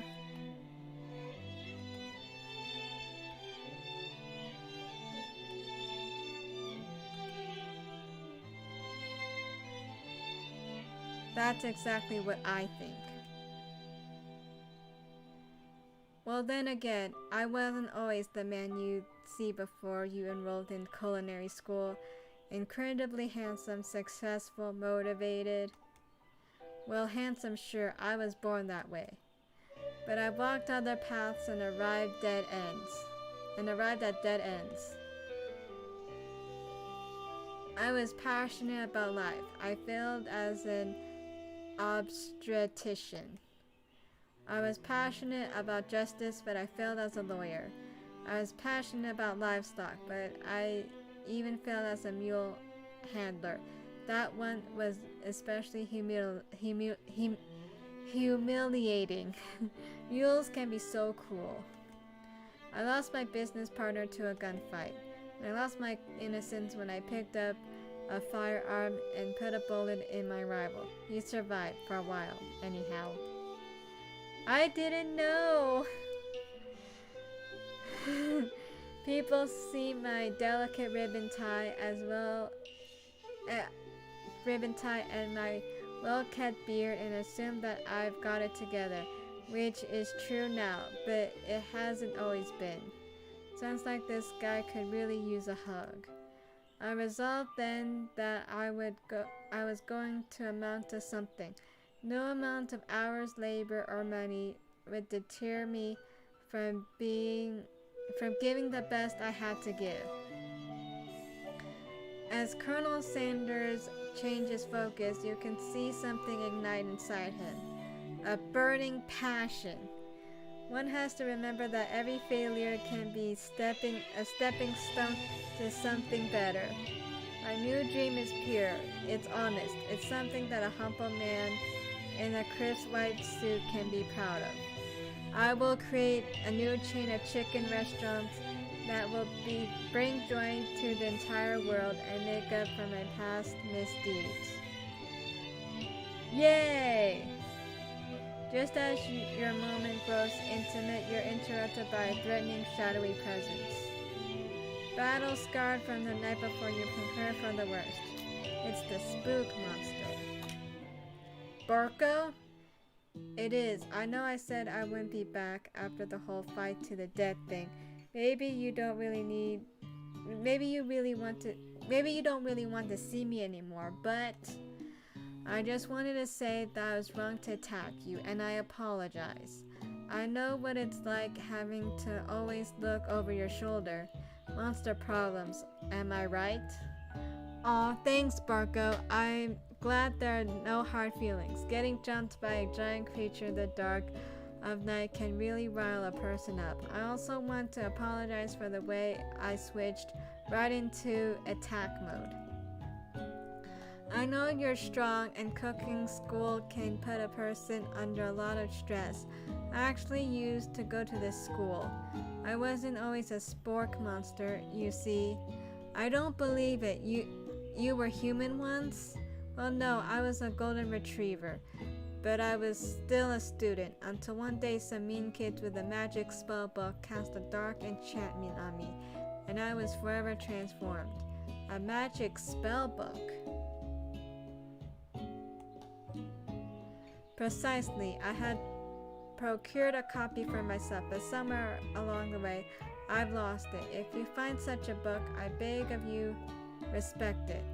You're a powerful chef and shouldn't rely on such dark, evil magic. No, you should be protecting the innocent from those who would cheat on them, though. Oh, cheat... Wait. No, you should be protecting the innocent from those who would cheat them through sorcery and ghoul. If you need me, don't fear, I'll be here. It sounds like there are some bad cooks in the kitchen of life, Angela Monster. Together, I am sure we can defeat them. Come back to my hideaway, and we can discuss. A personal invite. You can't imagine what Colonel Sanders' home must be like, but it sounds like you're about to find out. Stepping inside Sanders' home, surrounded by his things, you start to feel a special bond with him. It looks like you live such an exciting life, Colonel Sanders. Every day can be an adventure if you approach it with the right attitude. Long ago, I made the decision to never stop searching, never stop working, never stop imagining. Have you been working on any new recipes of your own lately? I'm always excited to talk about food with another ambitious chef. Wow, the Colonel has a nice house. Look at him, he's a baby right there. Well, there is something. It's just a side dish that I've been tinkering with, trying to find the right balance of flavors and textures. I'm not sure I've nailed it yet, but I'm close. Colonel Sanders' eyes perk up as he starts to wonder what dish you might be describing.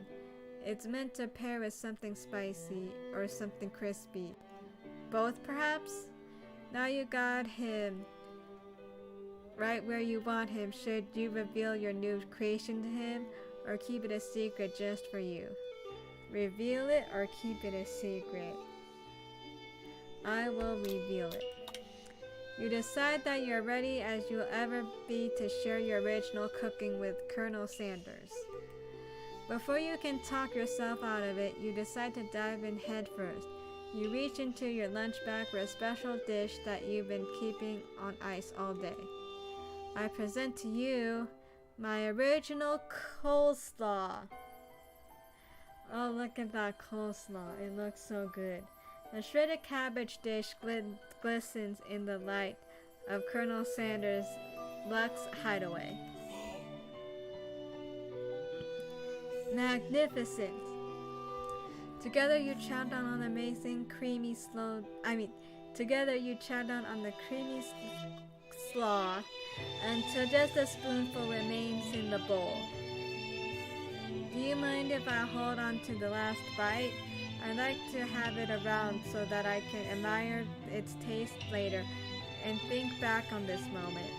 You could offer to make him more, but it seems like a very sentimental kind of guy. Oh, but he seems like a very sentimental kind of guy. Sure, why not?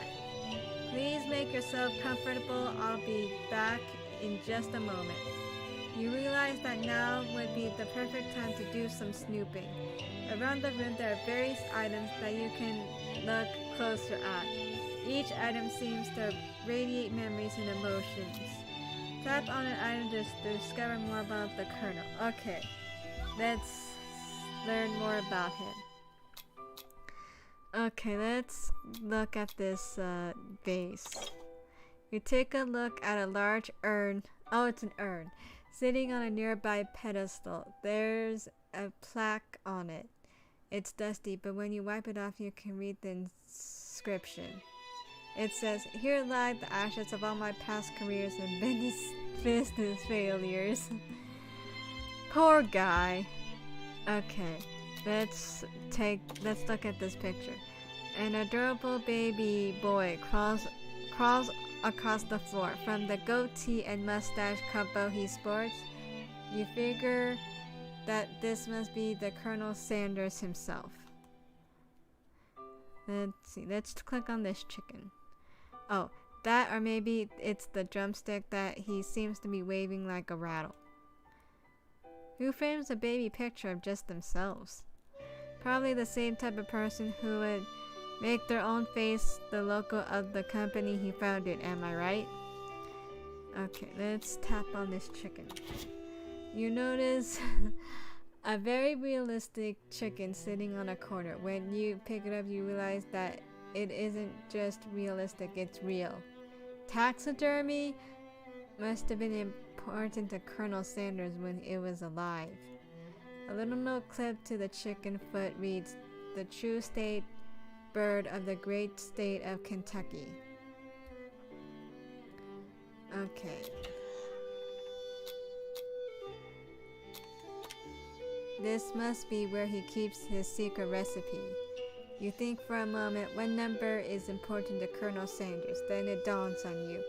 As soon as you dial to 111111, the safe is open. Inside it, you find a single note. Can chicken be prepared sashimi style? Tap on the item to discover more about Colonel. Okay. You gaze out the window across the vast lake and mountain range beyond. Just then, the ghost of student pops up. Are you thinking about avenge my death? Wait, what? I've never even learned your name. Why would I avenge you? I'll just tell you my name right now. Can't you see I'm in the middle of something? You open the window and crack, and the ghost of student is swept out with a breeze. Let's see.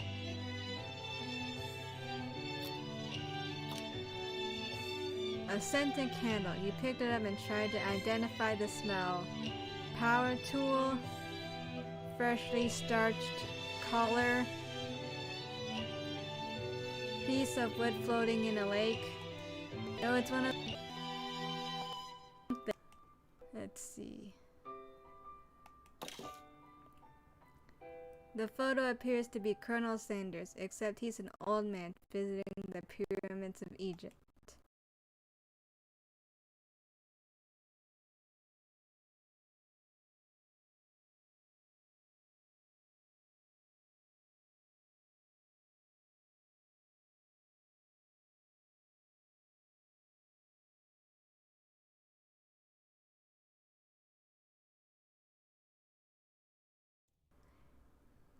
Maybe this is where he discovered one of the secret herbs and spices?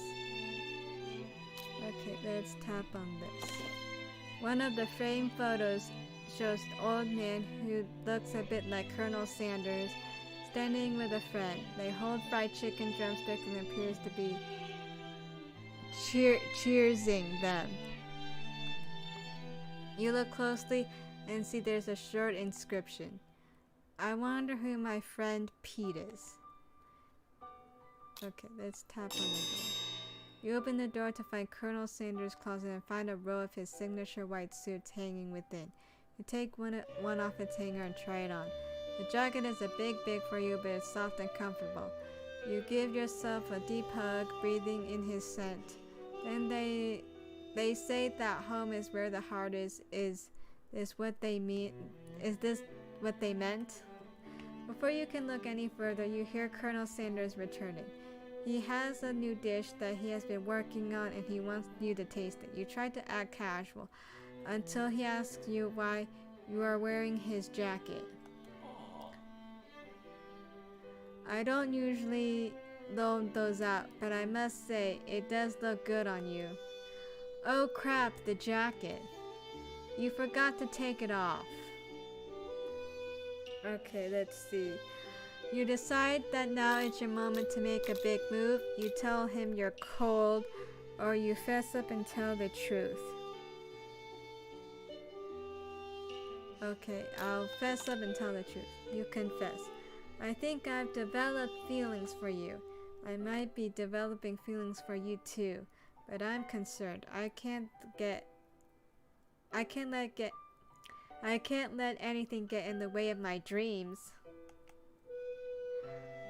Overwhelmed, you take off the jacket and run for the door, but the thought of leaving Colonel in the midst of such an emotional breakthrough gives you pause. You stop yourself. Colonel, yes, Angela Monster, I honestly think this may be the beginning of something wonderful. I think you're right. We should take things slow. You talk late into the night and drift off into a slumber. Dream sequence.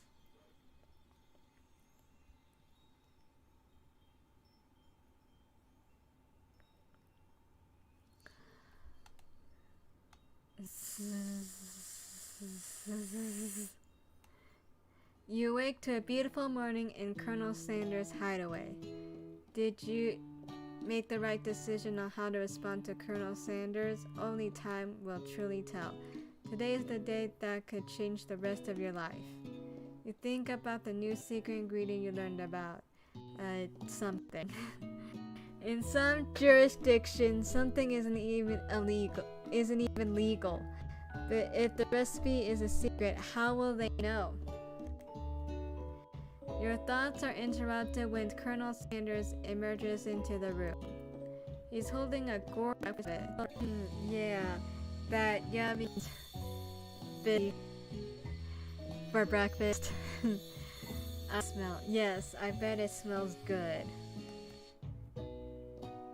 Oh, I forgot to read that. You taste Colonel Sanders' food and it takes you on a journey. When you return, he's waiting to ask you an important question. So, would you say that we're the perfect match? How presumptuous. A cuisine on your taste buds, that is. Such confidence, such grace. Could he be the world's greatest gift to cookery? Take him down a peg or flatter him. I'm going to flatter him.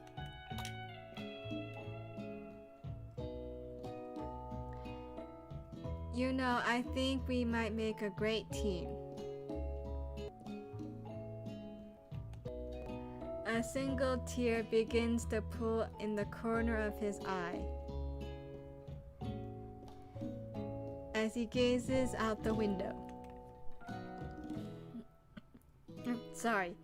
And with the right business partner, I know I can fail. Business partner? Could he be talking? It's all happening. Feelings. You're on the verge of tears. Unable to speak, the only answer you can find is to run out the door. At the University of Cooking School Academy, you find something very surprising. Your best friend is there waiting for you. Where have you been?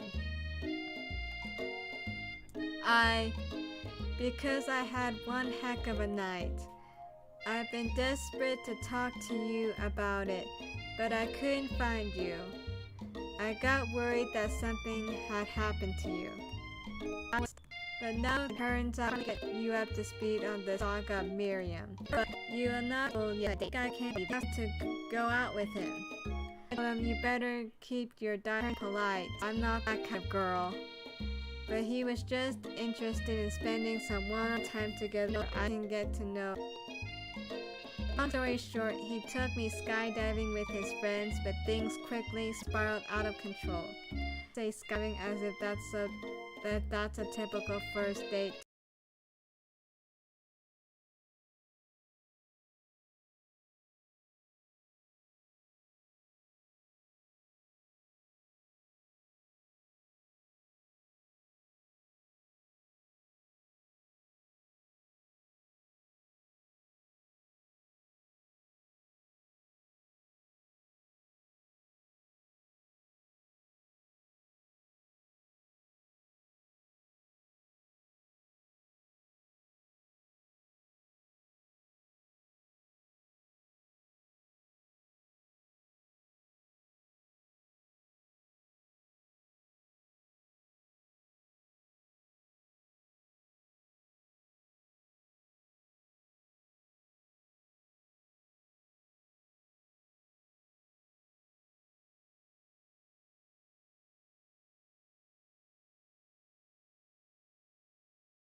going with a talking pressure cooker. And now I'm not really sure where we stand. You don't give up, Miriam. Oh, you don't give Miriam time to tell her whole story. However, balling up the details of your own night is just too much to bear.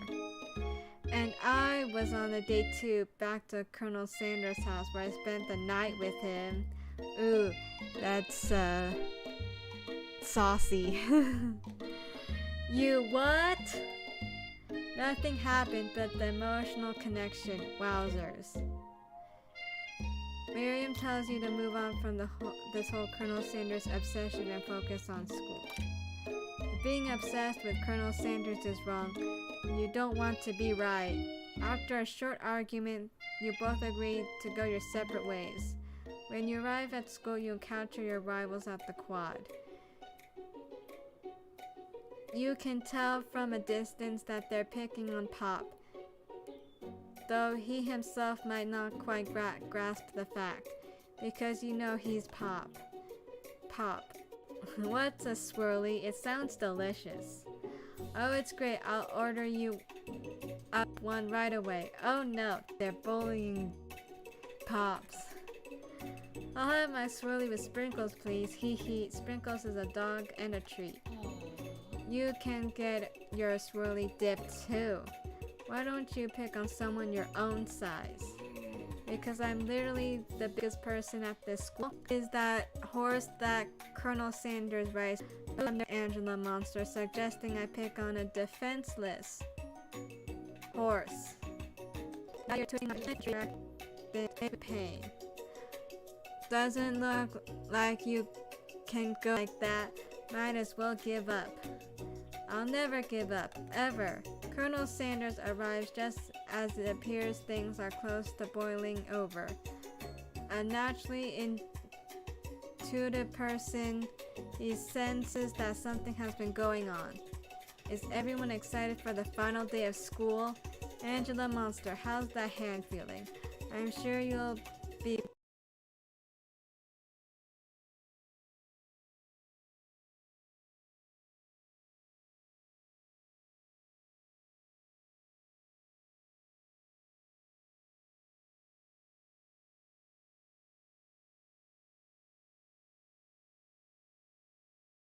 back in fighting form by this afternoon. And you concerned about Colonel? Yesterday I almost broke a nail winning so hard. Technically I don't believe a winner was decided, but your presentation was quite impressive. What is he doing complimenting her? But what about the flavor of my delicate warm gooey chocolate sauce? It was clear that you're passionate about your food, about how your food is received. That's a lot of words to say. It was bland. Excuse me, Angela Monster. I am more than capable enough to speak for myself. Maybe you could tell me more of your thoughts as well as we walk into class, Colonel. I'm always interested in discussing the fine art of fine food. See you inside, Angela Monster. Annoyed by Colonel Sanders' inability to see Ashley, he recovered yesterday and started flipping through the pages. Whoa, that's that book? It looks like bad news.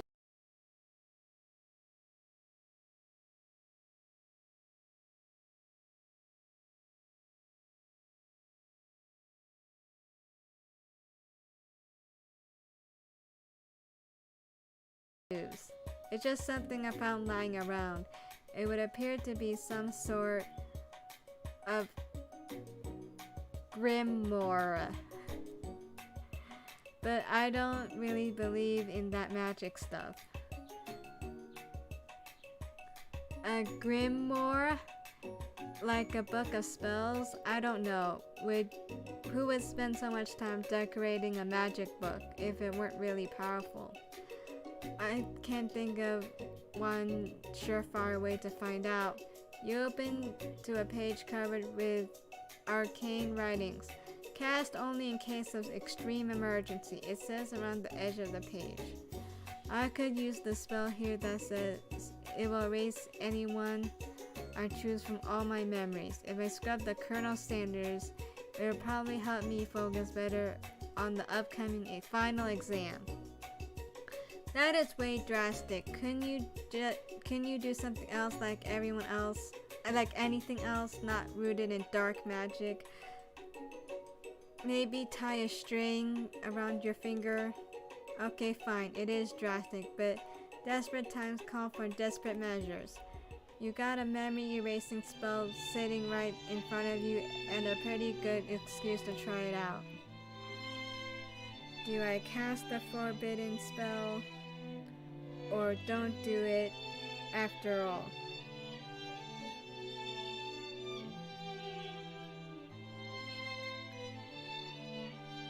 Okay, I won't cast the spell.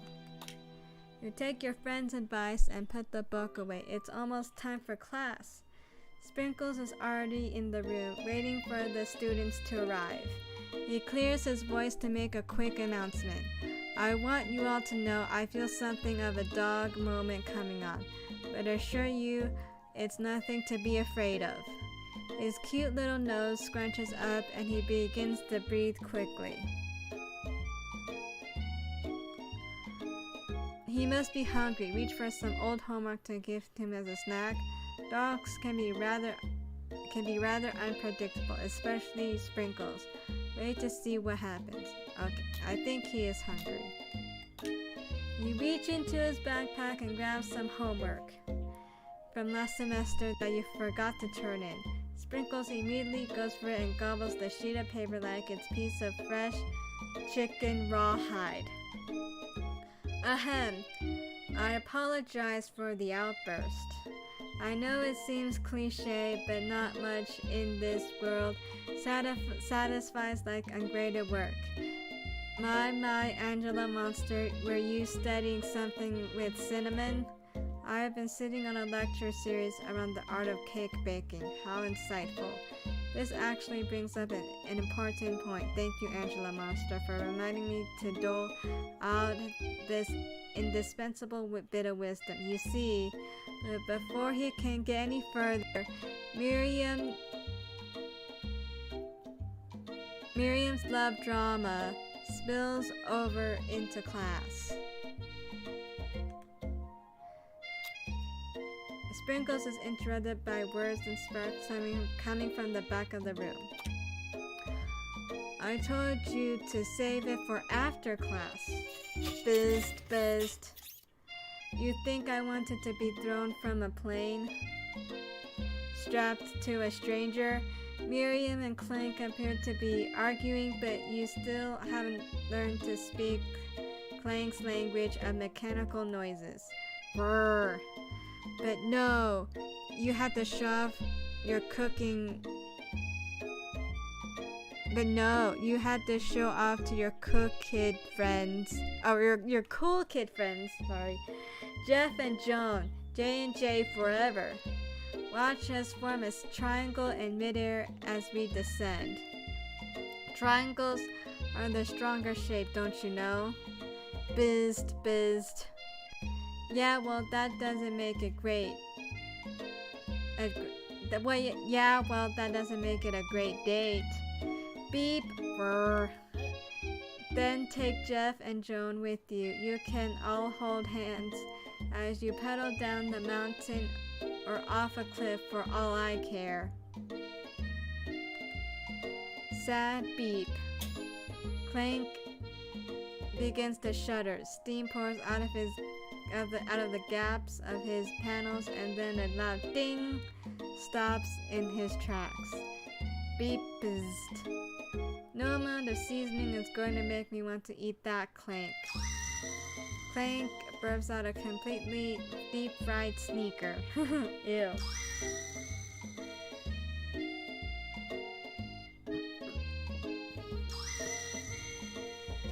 Considering that he himself has wheels, not feet, it's not entirely clear where it came from. In terms of deep-fried footwear, I guess it looks okay. Clank slowly rolls out of the room to be alone with his shoe. Everyone tries to pretend like they didn't see the entire thing go down. Nothing like a loud public breakup to cast pal over the final day of school. Well, that was unfortunate, but we mustn't be distracted from what lies ahead. The final competition showdown challenge exam.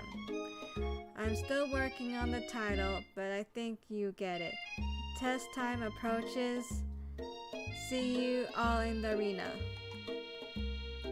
But before you can think about your upcoming competition, there's a very beautiful soul nearby in need of a pep talk. Hey Miriam, are you okay? Okay, I'm so mad I could smash my tiny mug, spilling several droplets of hot cocoa all over the floor.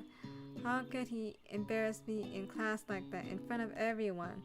Her tiny cocoa is a delicious treasure, so you know that this breakup is no joke, even if the source of her frustration is just a silly boy. I know that you know this, but I'm gonna say it out loud. You don't need anyone. Me and you, we're gonna cruise through this final test and hit the carpool lane to Success City. Miriam brights up, imagining the wind rushing through her short bangs. But she hesitates to embrace the feeling all the way.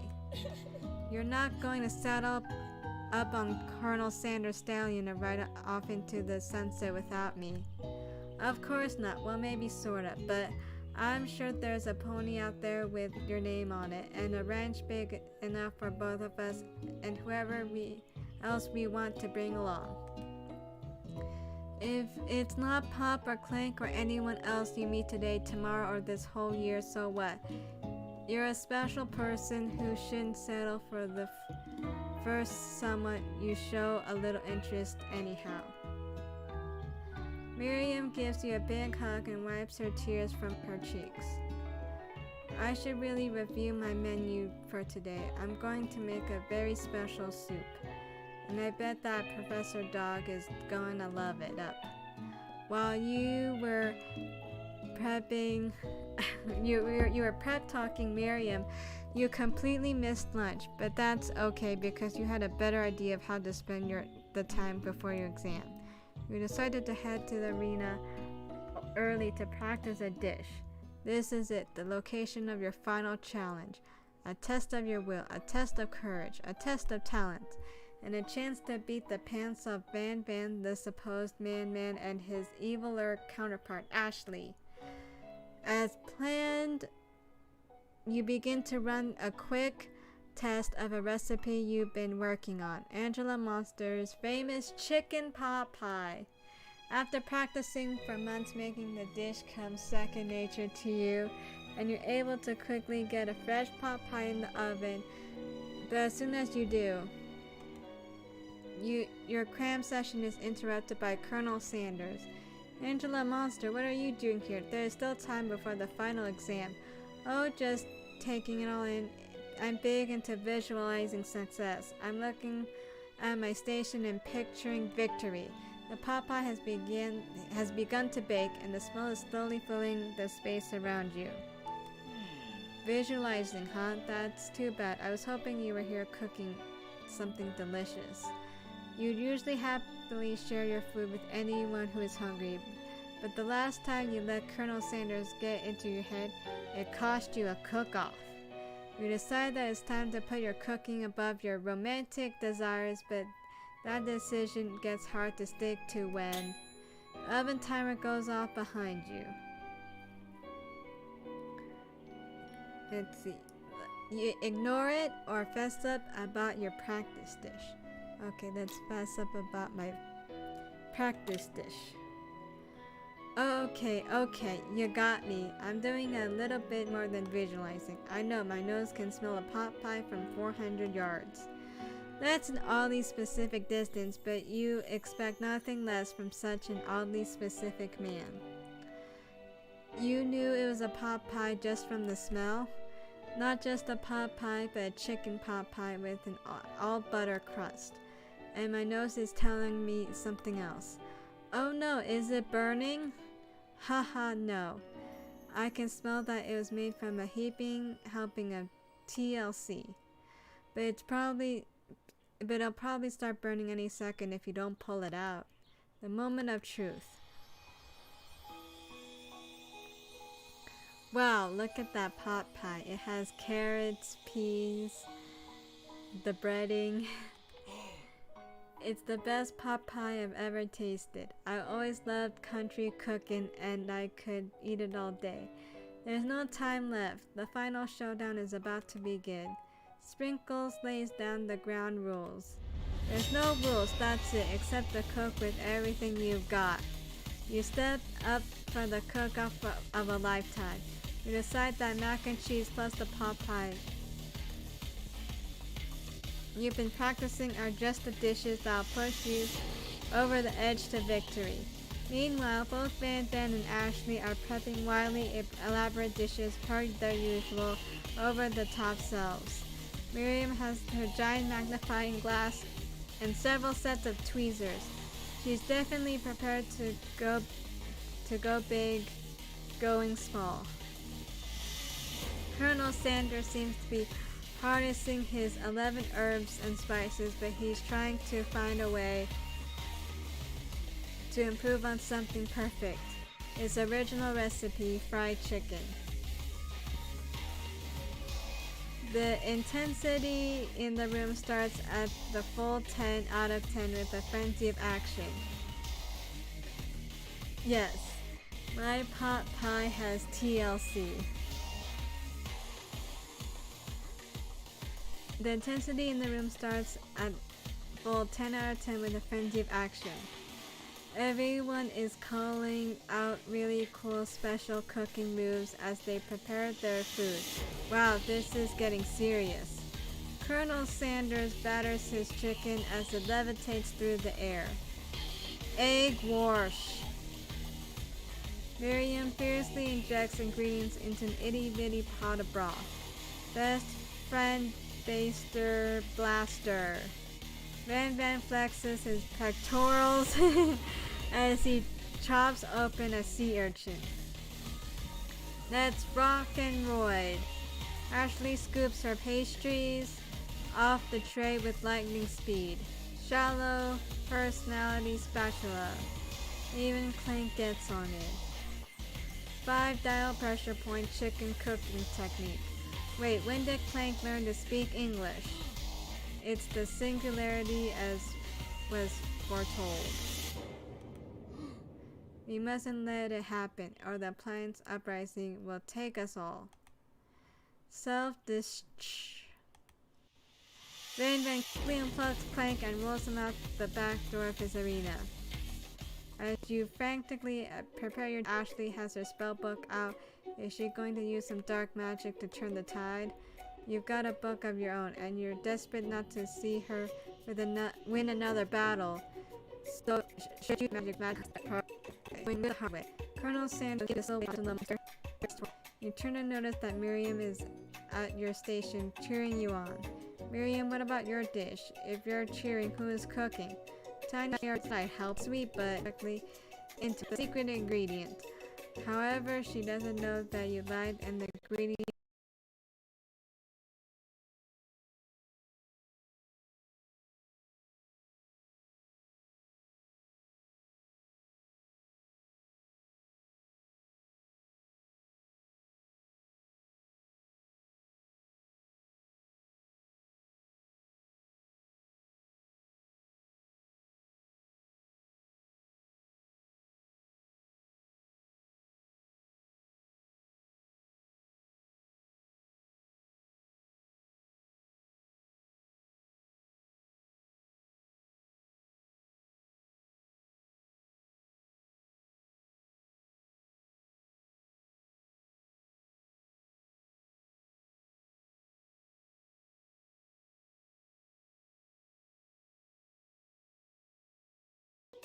was made up. And where in the world did she get Eye of Newt from? The boiling pot explodes, sending Miriam flying backwards. The watery noodles begin to swirl in the air, bubbling into a dark cloud that thickens and congeals before your very eyes. It is I, Steve the Spork Monster. Steve? Wait, what happened to Barco? You're not here to battle me, are you? We Spork monsters are many. I think Barco had the day off. But you have conjured Steve, and I hate to battle. So I'd say you're doing pretty alright.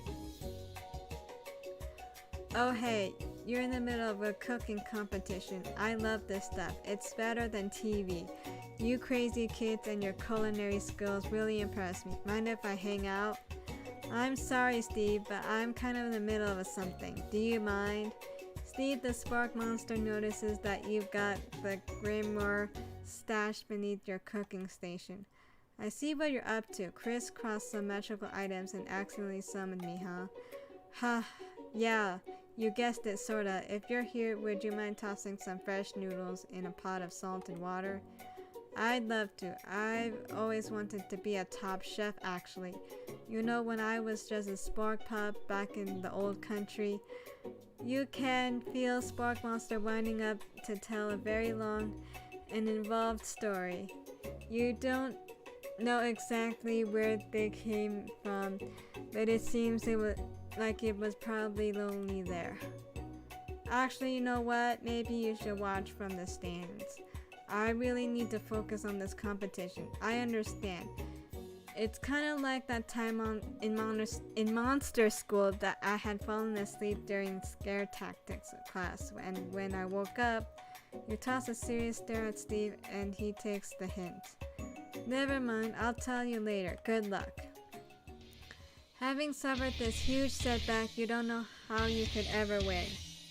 Let's see. Give up and drop out of culinary school, or you summon extra power from deep within yourself. I'm gonna summon extra power. I can do this. I have what it takes. I came here to win.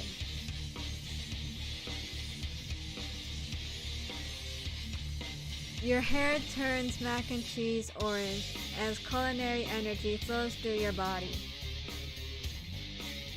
My heart is pure, my hands are steady. My taste buds have been prepared their entire lives for. Yes, Angela Monster, you are the chosen one. You will avenge me. The power you've been summoning immediately fades back out. You interrupted my inspiring monologue. Sorry.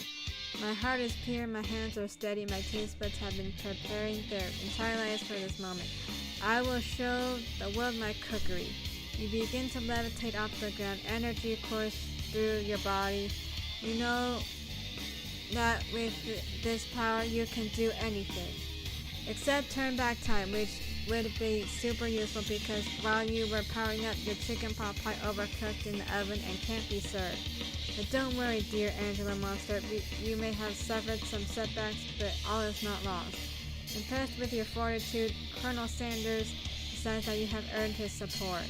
I've been watching you today, and I must say, I'm truly impressed. You have been thinking on your feet and rolling with the punches.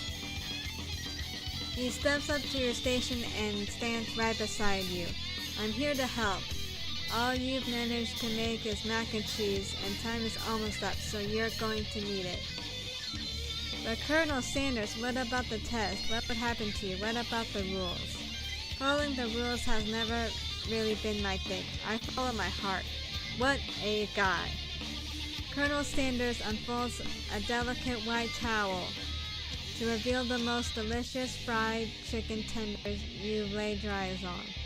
And besides, sometimes unexpected combination of spiritual efforts. Combined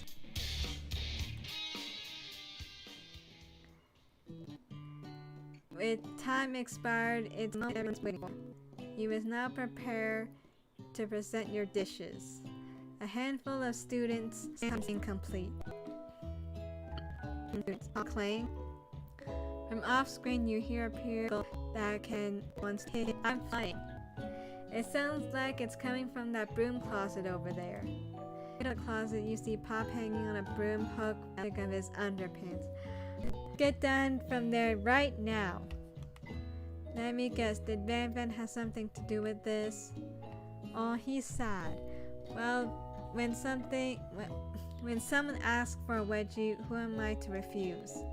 I thought a wedgie was eliminating. I feel like I'm the worst prank in UCSAL history, but it's not exactly yearbook material. Wait a second, Pinks Clank, where did the pressure cooker roll off to? Here's where brother onomatopoeia. Something I get for students. Please what? It has been a long semester. Wow, 3 whole days to eat.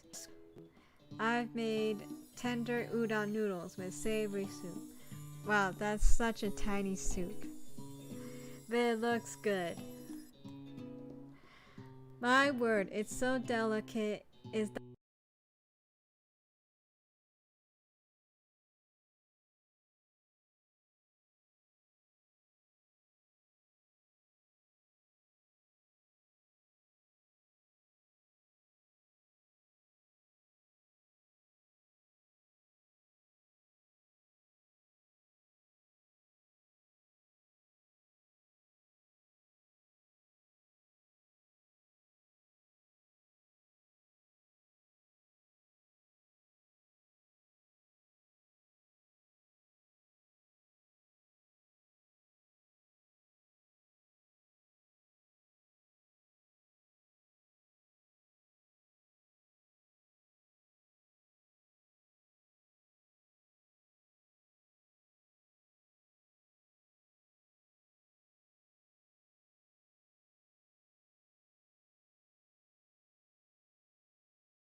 that a teeny tiny Narutomaki I spy floating by its itsy bitsy bowl?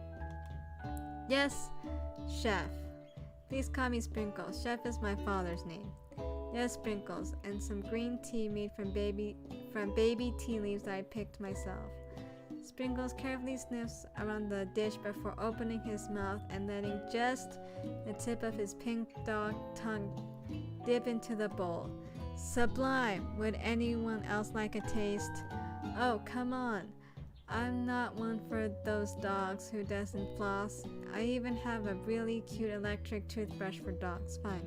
I'll enjoy it all by myself. And in a flash, the entire meal has been devoured. Not that it took much, it was less than a thimble worth of soup. A+. Rarely do I taste a dish with as much love poured into it as yours.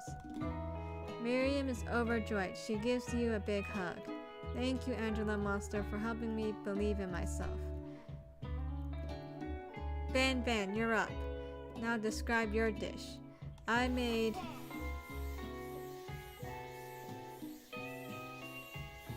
uni over smooth egg custard in an axe-hewn urchin shell, topped with caviar. Wow, looks fancy. Did you skewer one type of urchin with spines from a second different color type of urchin? Yes, Sprinkles. A bit much, don't you think? That's exactly why I did it. A bit much is kind of my brand. Doesn't it look cool? Sprinkles leans in to sniff the uni, but he can't get his nose close on account of all the spikes. He begins to paw at it erratically, causing the custard to slosh around. Woof, woof. Please be gentle with my cuisine. Grrr. Finally, Sprinkle goes all in tongue first, but he can't get past all the needles. He reels back as his tongue is poked and prodded. Youch, my tongue. The professor appears to be having an allergic reaction to the sting. I can't eat it. It keeps poking my tongue. Disqualified. A stunning turn of events. Who would have thought that serving food in a bowl made of needles can make it difficult to eat? Dejected. Van Van does not go gentle into the night. Disqualified for glamour? Don't discount simplicity. This isn't the last you've heard of me. Before forcing us to endure his swollen tongue for another moment, Sprinkles graciously laughs for a bowl of milk. I know. Yeah, I'm a dog and I drink milk. Get over it. Sometimes it helps calm my agitated tongue. Next student, Ashley, time for you to step up. Now describe your dish.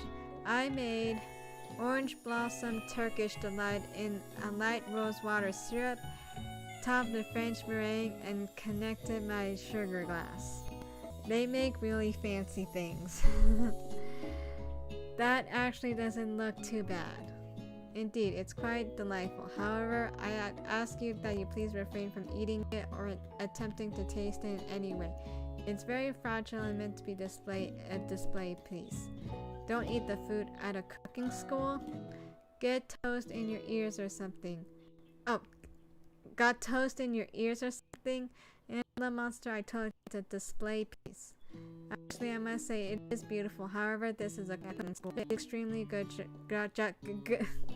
and did an extremely good job in it. I realized that we were having an eating exam. If I wanted to be judged on eating college hungry. Suppose you don't breathe too hard. You might disrupt the sugar spiral. If the food cannot be eaten, it cannot be judged. You are disqualified. Rage overtakes Ashley and she finally cannot keep her two-faced routine up. You if it cooked you. And with that, Ashley storms off to things like smaller objects. You and Uncle step up to chips. What began as a bowl of delicious maggies has become sad. He examines it closely, sniffing and eyeing the bowl. Oh, I don't have a good feeling about it. From somewhere in the room, a literal just when I get it and completely. It's so delicious, in fact, that everyone passes the class. You pass, and you pass, and you get takes a cheese bowl. They all seem to transcend this reality. You win! Together, you and Colonel Sanders. The new menu item is so impressive. Even the Van and Ashley are drawn back by its magnetic fragrance. In cheese bowl, they admit that you are indeed an excellent chef.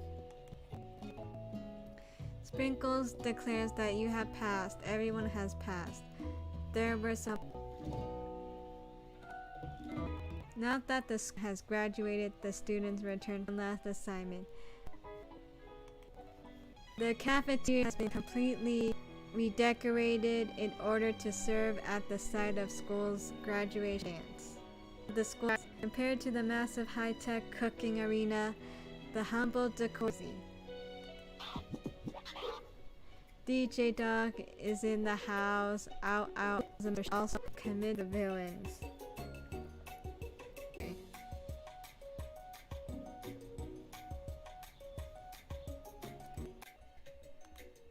For a moment, you actually believe them. No ghosts allowed. It's the spook monster. He has totally mellowed to say. Everyone is too wrapped to spork. Sorry, party monster. Maybe love in her, and you know she's gonna do great. A red out across the floor of the bathroom. It's like a Hollywood movie premiere. Who could command such an ins?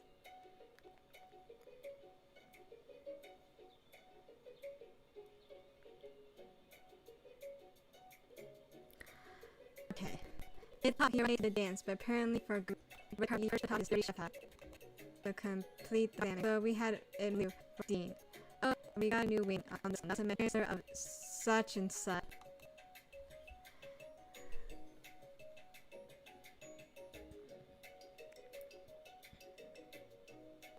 the sound of sparkling and electrical hissing. Whoa, actually, 3 of us in the time for me. Hopefully it catches up. I think it's about who she has managed to surprise. Howdy. I didn't get to be the most famous chicken man in the history of chicken, and man by to go out and buy my Colonel Sanders on the edge of the dance floor. Yes, apparently an act of strategy carried out by 2 cunning chefs. Answer that question best own. May I? Colonel extends his hand to you, and you feel the tips of his fingers. Tonight they reach for you. Getting our steps together. You gasp. It's not enough to simply open the world's greatest chef being considered. I love you, Colonel Sanders. In 3 days, overwhelmed by everything that just happened, Colonel Sanders. You step out to get some air. You weren't too shabby. You see life as a difficult. Other than people's night, be able to go home and opposite. And seriously though, it is time.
Okay, yeah, I guess it's being times.